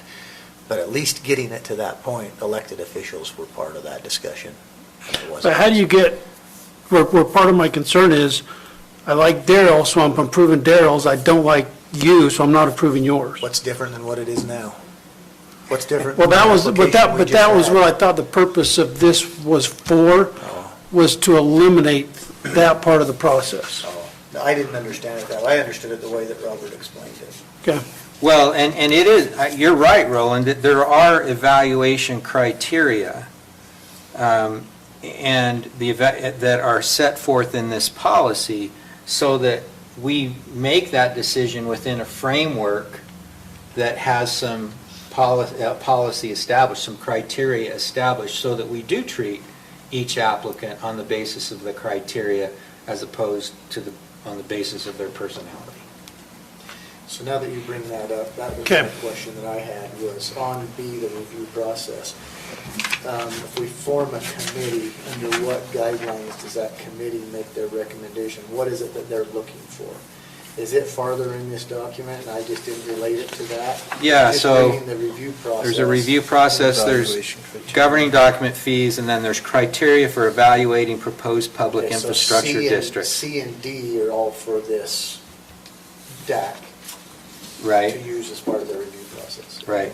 And then you get to Roman numeral Roman 2. Romanelle? I wanted to say Roman numeral, and then I thought, is it a Romanette? No, it's a Roman numeral. So criteria for evaluating proposed public infrastructure districts. And so A talks about what are the public benefits, B, some evaluation criteria, and C, evaluation of the applicant, historical performance, concurrent proposed plan of finance for the district, current development plans in relationship to the master plan for Morgan County, and regional or overall benefits to the county. So there's that part, section 2, is intended to give some criteria for evaluating. So now I'm going to thoroughly embarrass myself because English major I am not, English minor I am not, barely English speaker I am. Would that read better if review process was a different bullet point and then everything else fell under the review process? Or rename that review process committee formation or something along those lines? So I'm open to those kinds of changes. Section 1 is process and fees. And the first part of the process is A, there's the letter of intent to form a public improvement district. That comes from the applicant. The application process and then the review process, it outlines, right? Right. And then B is the review process, and C, governing document, and D is the fees. So that's what was in that section 1. And then you're saying section 2 is now the criteria for the committee as well as the council to take into consideration? Correct. Okay, fine, okay. Mr. Chair, do I understand it correctly that PIDs are something that the state has enacted? Anybody can come and ask for that now. What we're trying to do is set up some framework so that when they do, We've got a policy. we've got a policy in place, right? Because they That's could come correct. to us and ask for it even without a policy in place, is that correct? That's correct. And Okay. then we have a lot less control of how that process goes. Yeah, because we don't, Yeah, again, I'm not the author of this document. I simply took a document provided by the law firm that would like to be legal counsel for the county with respect to public improvement districts, and that was pretty influential in moving the legislature to adopt the Public Improvement District Act. It's a useful tool from my perspective, and it could be a useful tool in our county, particularly if you can use this in combination with tax increment financing and reduce the overall call on tax increment because you utilize this as a different mechanism. That said, it has to be done right, or it's not, it could be misused as well from my perspective. So, getting back to the section B and the comment made by Zions, would you think that it would be good to have a municipal advisor, financial advisor on the committee? Yes. Okay. Any, Yeah, I mean, if there's no cost to the county, okay. I think it'd be wise. It says there would be no cost to the county. Just to the applicant. Okay. They would not have a cost if they were the ones that ended up being the municipal advisor. Any other comments on B, C, or D? The minimum fee item. Yeah, and D, what they're saying is, there's a fee, and he's suggesting phrase this is at a minimum fee because some districts may be more complex or require more time for staff and professionals involved. I don't object to doing that. How do you determine the cost? What the fee will be? What the fee will be? Yeah, Determine it after where's our the chart? fact? So what do we charge a fee in connection with an application? I know we have applicants pay for analysis of tax increment deals. They pay the costs and so forth, but do we charge a fee for application? I can't think of, we might, I haven't done that, so I can't think of if we've done that. What's our subdivision application fee? So, I mean, depending on the subdivision. Depends on how many number of lots. But it's 300 plus 10 per lot. I mean, alls I think this is intended to do is to provide some compensation to the county for gathering the committee, to have them review the initial LOI, make their recommendation, and for the council to meet. So I wouldn't think this needs to be a super high fee from my perspective. I mean, but I'm open to suggestions on the fee and stating it as at a minimum. I mean, depending on the size of the district and what's being proposed, because you can have a variety of mill levies charged to different types, which is a much more complicated analysis than if you have a single mill levy that's being applied to all properties within the district.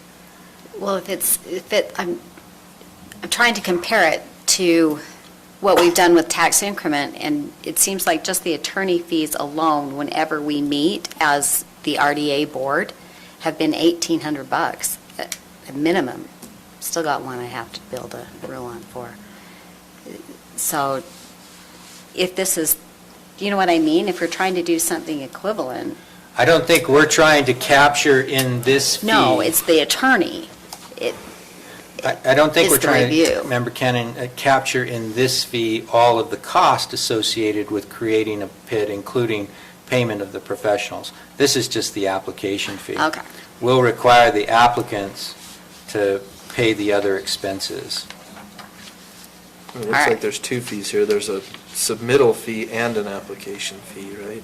The first is just submittal of a letter of intent, the second is submittal of the actual application.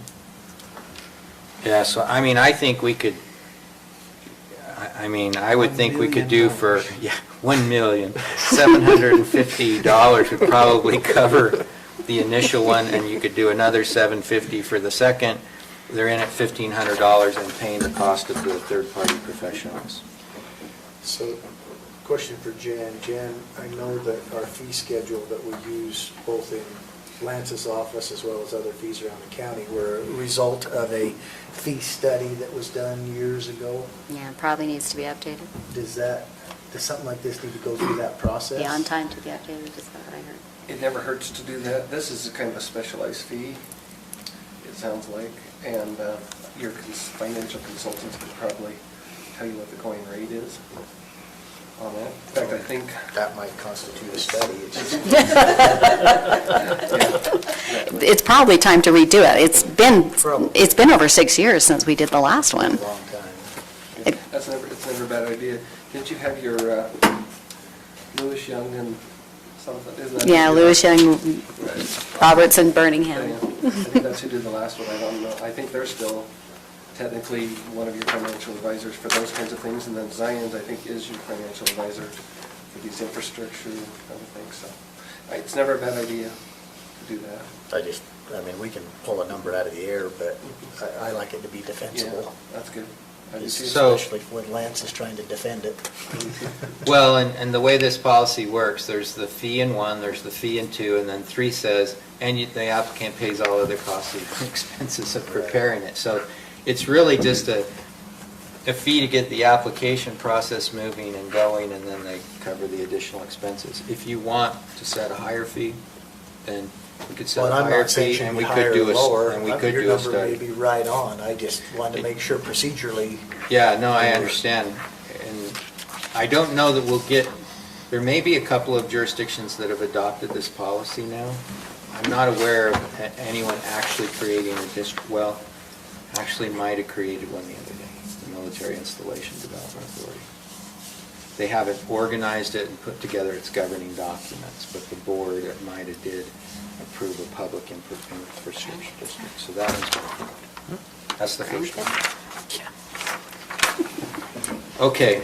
Anywhere I have. So, on the minimum, frankly, I don't think because 3 has them cover the additional expenses, I'm not concerned about stating 1 and 2 as minimums, because if we state a minimum and say, but it'll be higher if it's more complicated, then we have to identify what the complicating factors are that result in the increased fee, and I don't know what those are. It's easy to leave the Well- language in the next section, right? Well, that rolls into the number 4. Proposes, if the applicant proposes more than one public infrastructure with respect to the same project, the county council, I think it needs to be the planning department, can modify the above fee. So how are we determining, I mean, we have no idea what the planning department has been doing. So why are we determining, adjusting the fees? To me, that should be Lance, but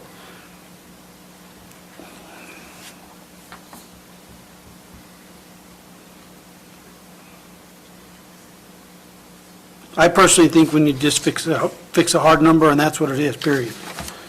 Because you start putting, we have 4 variables right here. Well, but every project, because when I look at this, if you know if you know that Wasatch Peaks is going to do one, their fee is going to be, it's probably going to be more complicated than anything else we're going to see, if that's accurate, compared to a smaller one that would be done in a town center or a Well, then smaller project. So- Then do a percentage or something, but Isn't But I this think brand that new? gets- I think this is a brand new area of the law, and we're waiting on Salt Lake to pass the first one, aren't we? If I remember right? Yeah. So if it's that new, it might be worth seeing what happens in some of those Yeah, I jurisdictions. hate to mean, do it. I hate to be on the cutting edge of anything in our little county just because we don't have the resources. in the We state. could certainly adjust the process. So the way I read this section, you've got a fee to apply, after which will thanks, Member Swan. It'll initiate the process, including the review by the committee. If the committee gives them a negative recommendation, the applicant may say, you know what, we're not going to pursue it with the council. If they say, yes, we want to pursue it with the council, then they pay the second fee. And then we begin the process of preparing the documents in order to create the district. If there's additional expenses that come in, then they're obligated to pay them. If, as a result of the way they want to create it, they apply for multiple districts and there's an overlap of the work, I think 4 allows it to be adjusted downward in order to take into account the economies of scale or the overlapping work, is what that was intended to do. and I'm not disputing that, I'm just saying, to me, it needs to would be, be the it council. needs to be Lance that determines the overlap and the cost, not the council. Because we're not sitting here doing all the paperwork that Lance is. If Lance feels that, hey, I've already checked this for You're talking about step, number 4 here. yes, number 4, yes. I personally think it need to be Lance, not the council. And I understand what that's saying. Okay, so that would be the planning director would be making that adjustment. And again, I'm not overly concerned about that because fundamentally, number 3 is what's most important to the county, that the applicant pays all of the expenses. Yeah. And I understand exactly why you put number 4 in there, but if somebody's coming in and doing this type of a project, is that $750 really matter? If we just charge them $750 for every application, regardless of how many they submit? No. I mean, is that gonna be a deal breaker for somebody whether or not they do a PID? Nope. So I'm not sure we need to worry about number 4. And not put that pressure on any one of our staff to be debating that with some applicant. And I ain't got a problem with that. You could delete number 4 as to the extent that it only relates to fee, if we're only going to charge the $750. Right. Is that the preference? I'll make that change. I'm not, the fee, if we stick with a $750 fee, if we decided, no, we want it to be $5,000 or $10,000 per application, then I would do it.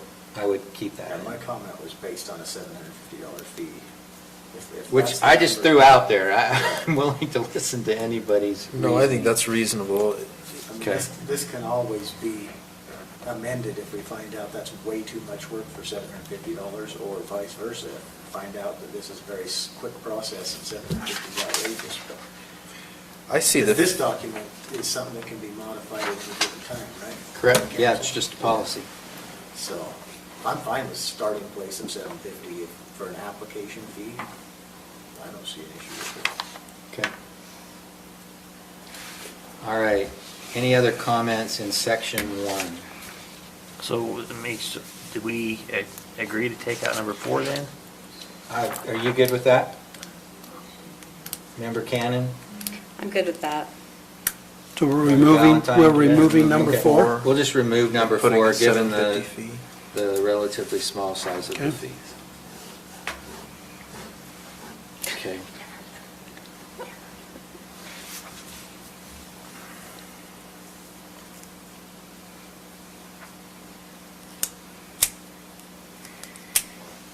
I mean, when you look at the Zions Bank thing, he's talking about doing different for residential, doing different.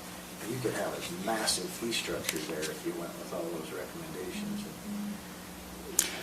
Well, I see his At overall, that point, I don't think we need it. well, but you could see his overall point, because the very area that I think, that I see this going into, you would,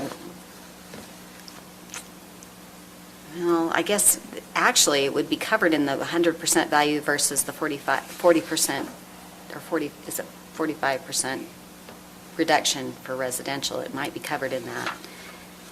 Well, assessment because of the there's that value. change, you might have a different mill levy on residential as opposed to commercial.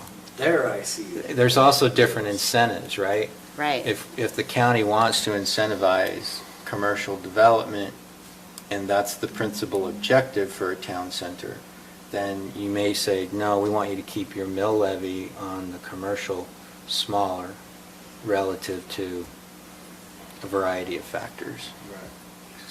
because it's a better incentive to come I in. just like to say, $750 is an application fee. I just don't see that being that big a deal.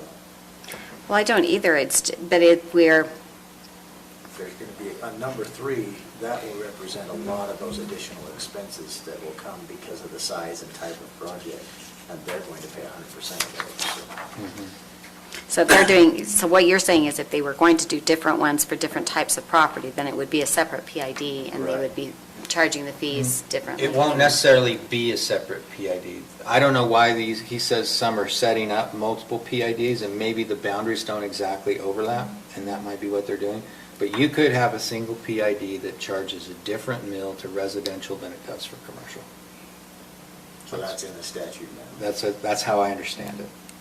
Okay, So, all right. and then what he's suggesting in 2B2 is that we set the maximum, that if they're planning on more than 8 mills, then they have to justify it. I think, if I remember right, the statute allows up to 14 mills, which I mean, in their application, they have to make a determination as to what will the market bear for this kind of financing benefit. Because if it gets too high, then And the if- future cost to the resident is so high that they say, no, I'm going to go over there where they don't have this public improvement district. Has that, So- and that's been my question in reading this overall. Have they been have they been good at being able to determine what that rate is to make it worthwhile? And if they're really bad at it, what happens to the bond that's in place?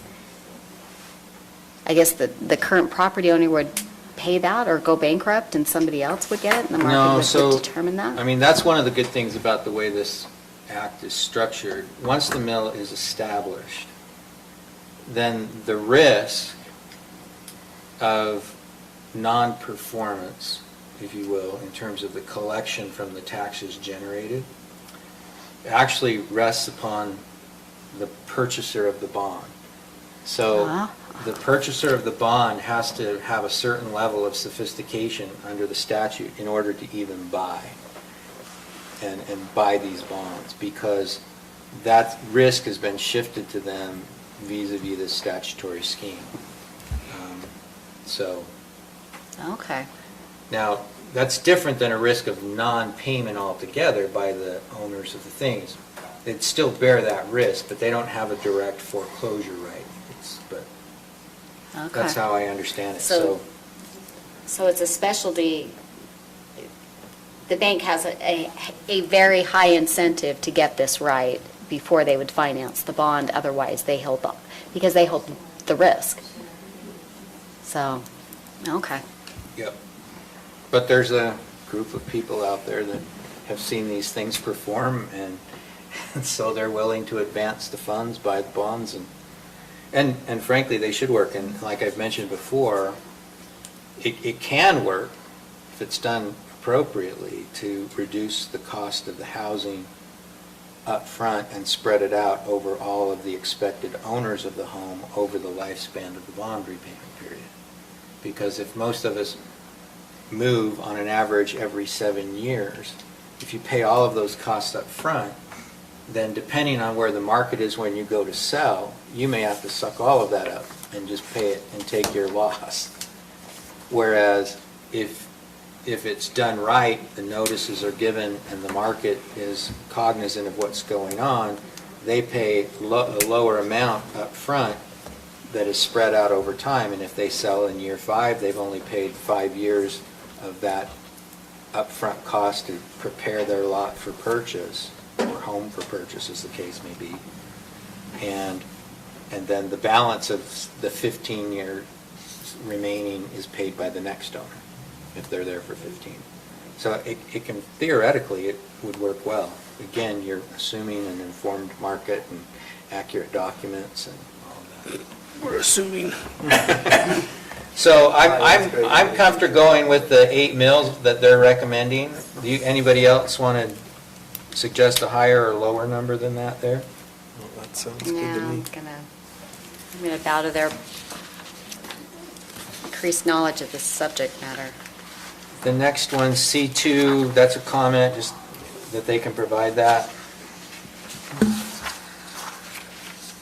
think I got that through all of this. I agree in 3 that we need to, this is why we need to have some say in this matter. Roland is in these governing documents, because once they're used in the creation of the PID, and once created, then they're independent. So. Any other?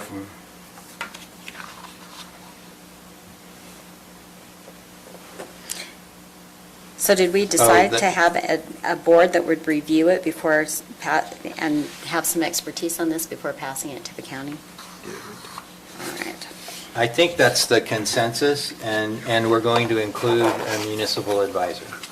All right, I'm good with that. And then I like the change in Section 3A8G to specifically reference community redevelopment areas. Other forms of public financing assistance being sought, including assessment areas and community redevelopment areas. I like that change. That was 3A8G.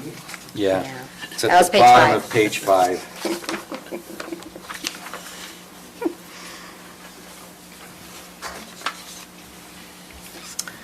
11, let's see.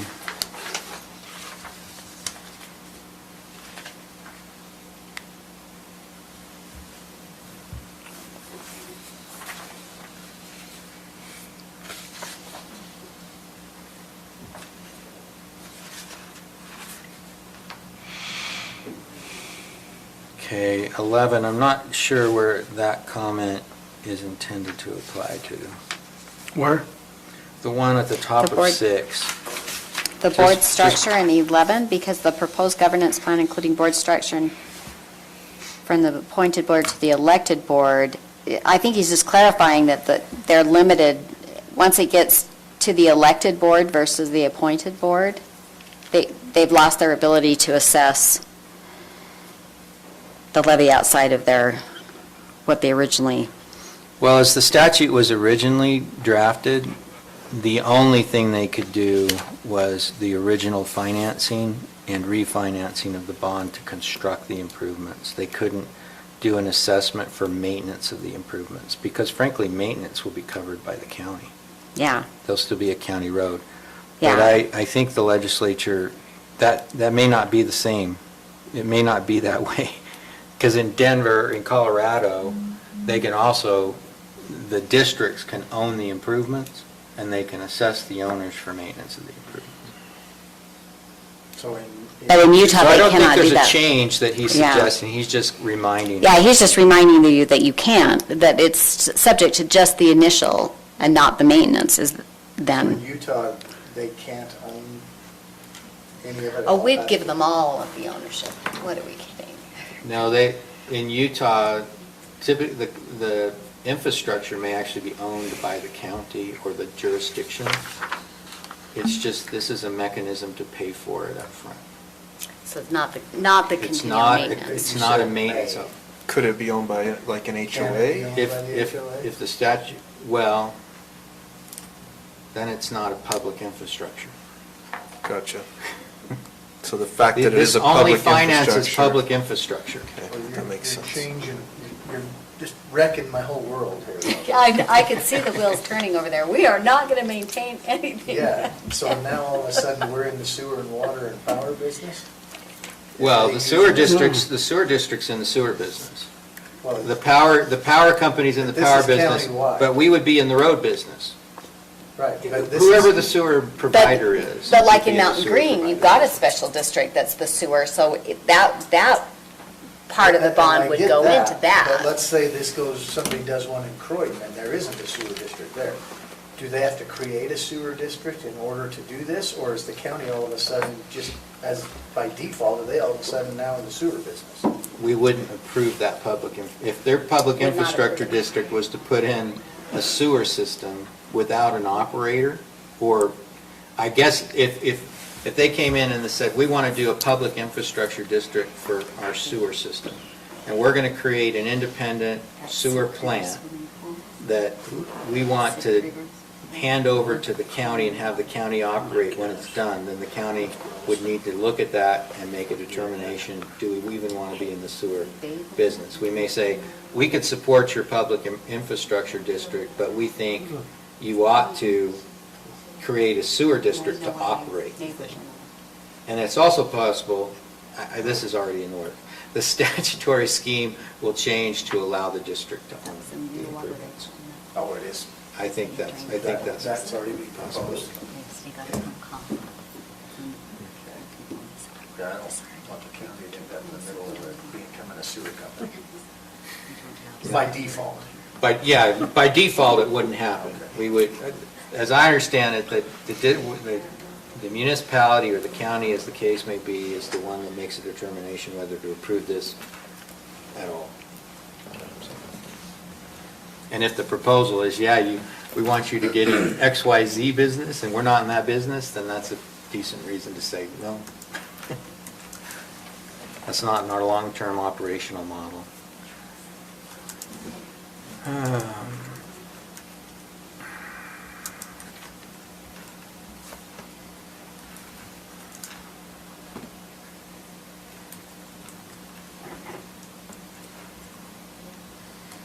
Okay. The comment on B1, I'll call him and ask exactly what he's suggesting here, because it goes to the question you're asking, Member Kilmer. I'll ask if if he thinks there's additional language to be included with respect to that, but I think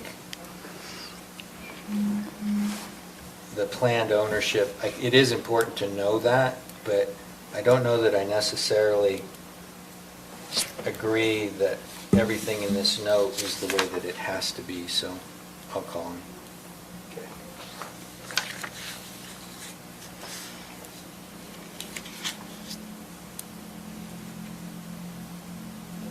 Okay, 5's a comment.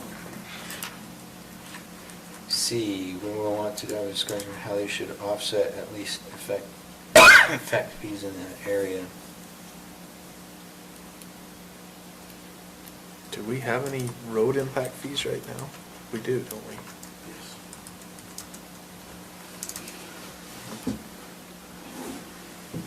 So it could affect that.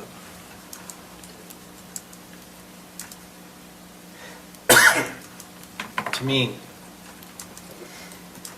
that discussion is just a discussion between system and project improvements under the Impact Fee Act. If they're utilizing the district to fund project improvements specific to their project, then those are fees with respect to which the impact fees not, or those are roads with respect to which the impact fees aren't designed to create, or they're not being charged for those roads. We only charge impact fees for system improvements.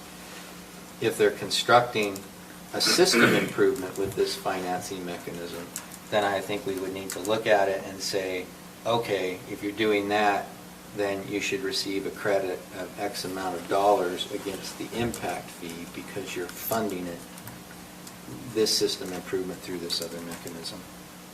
Again, it's a good point. I'm not sure, I don't know if he's suggesting additional language here, so I'm going to call him on that too.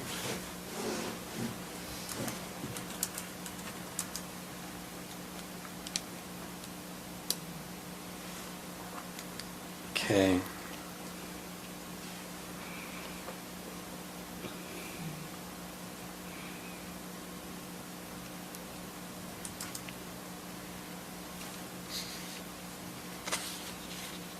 Number 8, I think you're right.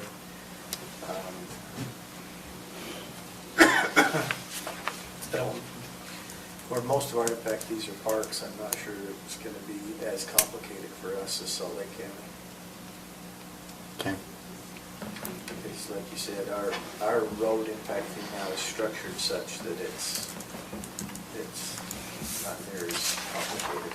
Might be a little low in some situations, but it's not as complicated as what I think, well, it's definitely not as complicated as what we used to have, so.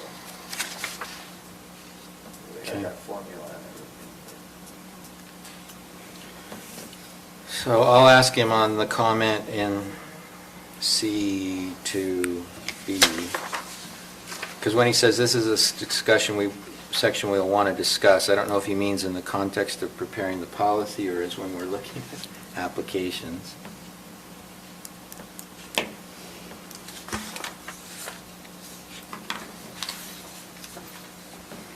And the next one is the comment.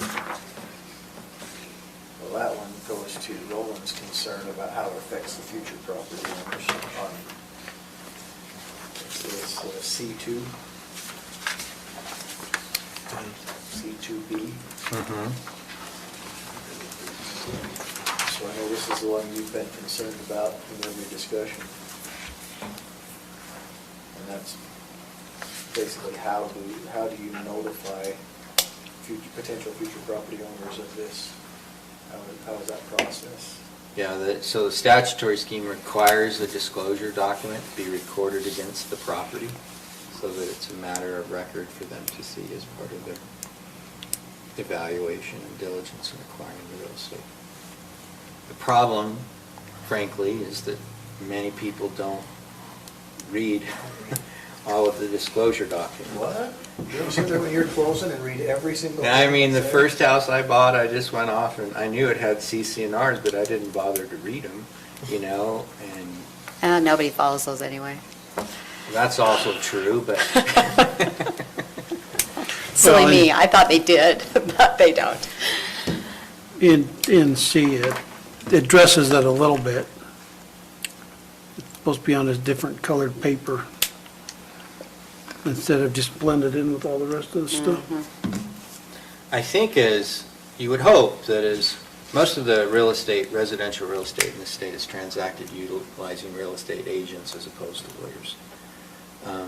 You would hope that as agents became familiar with districts, that they would inform their clients, you need to make sure you understand that this is in a district and look at that mill levy and figure that into the cost of ownership for this home. Because theoretically, it's bringing your purchase price down because you're paying that assessment, whereas property over in the next neighborhood isn't.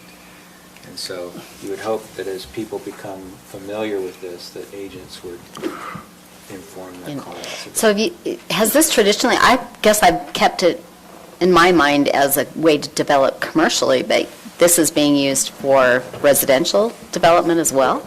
Yeah, in Colorado, they use them for all kinds of projects. And like I said, they actually own a lot of the improvements and then assess to maintain them. So some of those big, I'm trying to think what the name of that big community is outside of, is it called the Highlands, I think? That's right. Yeah, that one has some of this public infrastructure district financing, and that's just, and that district assesses and maintains and. Highlands Ranch, where's this? Well, so where part of my discussion with Robert went, if you read that red paragraph that they put out to the side, Yeah. another section we want to discuss, make sure property owners are 100% aware, the additional property tax and how it could go up and down based on property values. Where my question comes in is that the borrower comes in and borrows $4 million against 40 lots. That's already a set price. So how can that go up or down once it's set? Because. Same way you're. Because the mill levy is established, the total debt is established, the Okay. interest rate is established. What's Okay. not established is the property value. So as the property value goes up, the mill levy stays the same, but the amount collected goes up because it's based upon the property value. Okay, so now, So just Wait. pay off the bond early? Is that what you're saying? Yeah, Well, if that's my if the question. values Does it go end up- faster than anticipated, then they'll collect enough to pay off the debt early. But they can't go reuse those funds because it's a one-time deal. Yes. well, that's what I'm trying to make sure and clarify, that, okay, if it goes up, then that's fine. Our loan, instead of being paid off in 40 years, will now be paid off in 30 years. But we can't go, it's not a revolving loan, so you can't go borrow against the 4 million again, all right? But if Not currently. if the property values change and our mill levy goes down, The mill levy stays the same.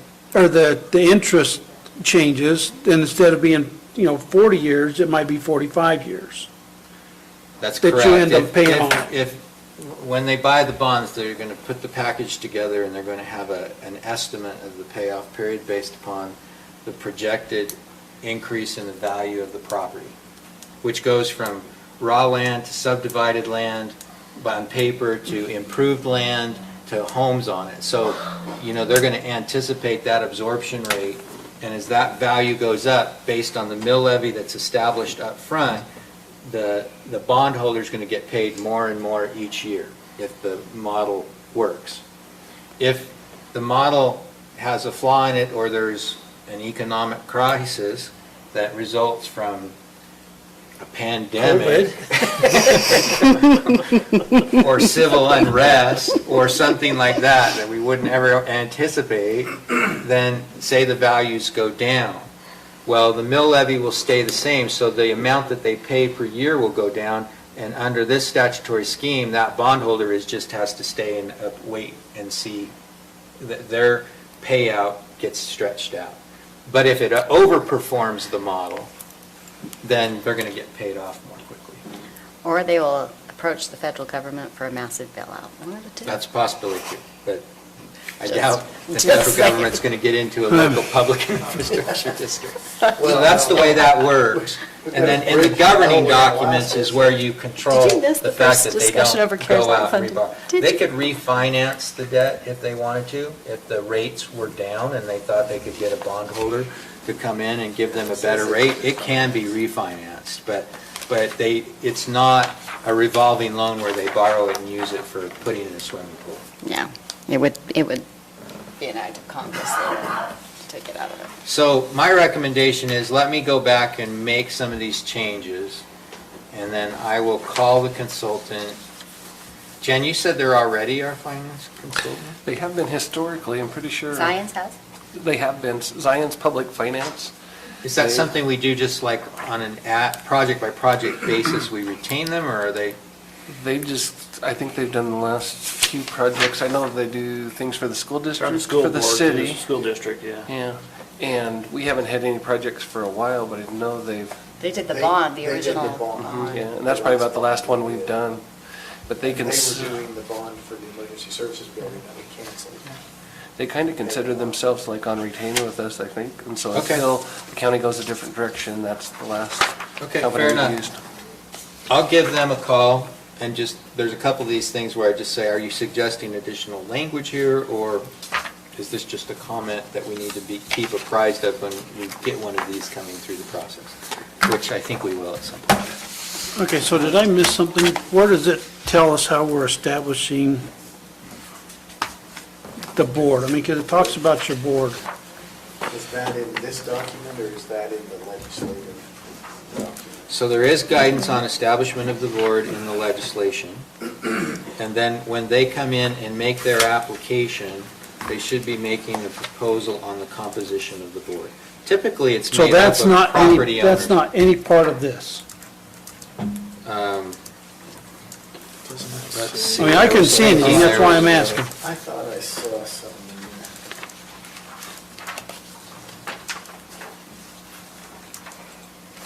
there. Names and terms of board members and officers and progress towards milestones required for transition to an elected board. So that's on the top. The district should provide the following information to the Morgan County Clerk's Office on an annual basis. And then I think is part of the initial proposal. It's on page 7. Yeah, that was at the top of 7. Yeah, but see, I thought that was just part of what they have to propose.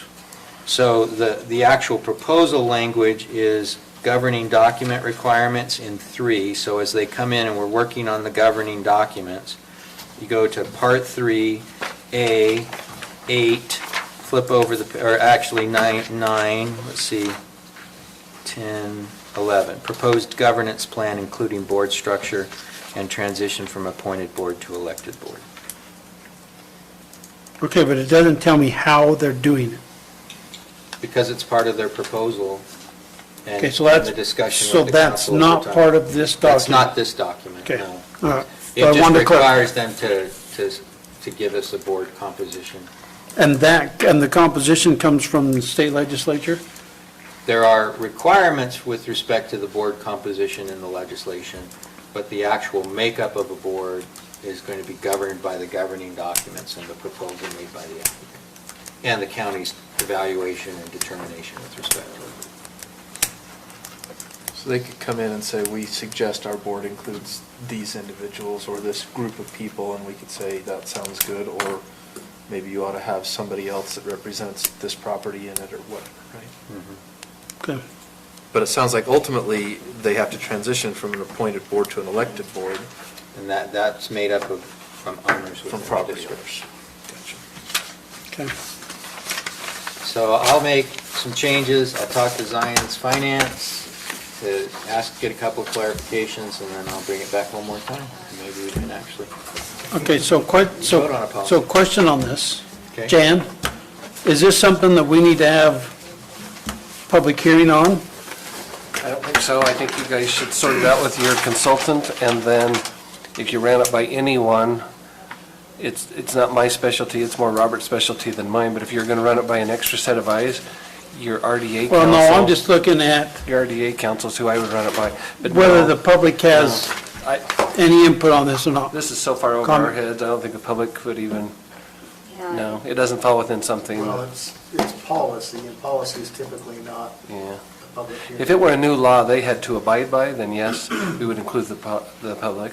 But this is going to be your policy going forward If on we were infrastructure. deciding whether or not to adopt the ability to do PIDs, that's a public hearing thing, but that's governed by state law in this situation. Anyway, your So I bond think- council yeah. slash RDA council could probably give you, Craig Smith, I think, isn't it? Who's done that? Yeah. This is his specialty, and he could give you a once-over on it too, and that wouldn't be a bad idea. So Roland, I would think that the public approval process would come when they were given the option to buy into a property where this. wouldn't that Well, be that's just where what it- I'm just trying to clarify where it And I'm not sure. comes, or even if it's I part of it. suspect when we create a public improvement district, there will be a public hearing requirement. Okay. That would make sense. Unless Okay. it came forward as part of a rezone request or a development. So that brings us to the end of our regular business items. I know Member Kilmer wanted to go into closed session to And discuss. make a motion to go into closed session for potential Lance, are you contract staying until after discussion tonight? And update on personnel. Okay? Second. Well, how long is your closed session going to be? I might need to follow up with Lance so he can go home on something. Can we take a 5-minute, or is it going to be quick? Sure. Okay. I hope it's quick, but you know how we go. We Yeah, thought we'd be well- out here by 7, right? I don't think anybody really thought that. We hoped. Okay, we'll take a 5-minute break, after which we will do a closed session, after which we will come back and conclude the meeting without conducting further business. I think we have to vote to go into closed session. I need a Right. second to vote.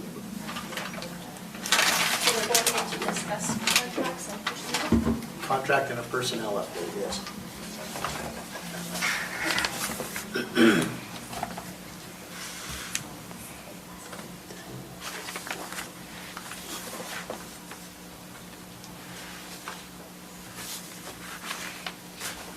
Did you make the motion? Did you second it? Sure did.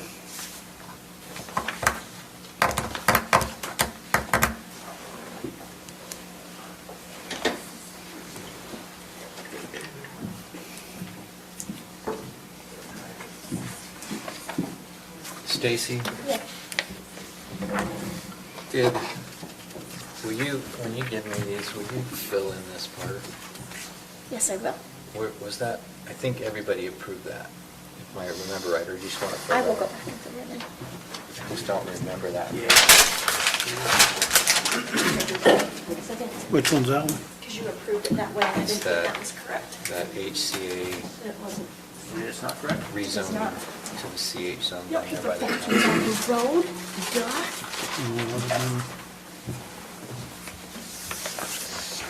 But you can send those two, I'll make the correction. What? No, quit putting stuff in there. Thank you. Oh, Michael, And I even emptied it for you. Thank you. And how can you give this to me? This doesn't have my name on it. Yeah, it does. No, it says doesn't. Granger. Granger customer. Oh, so did you get one of these? Did y'all get one of these Granger customer things? no. Do you want it? You're the only Granger customer around here, I guess. I get those at UDOT, not here. Yeah, thanks. So what's the big deal?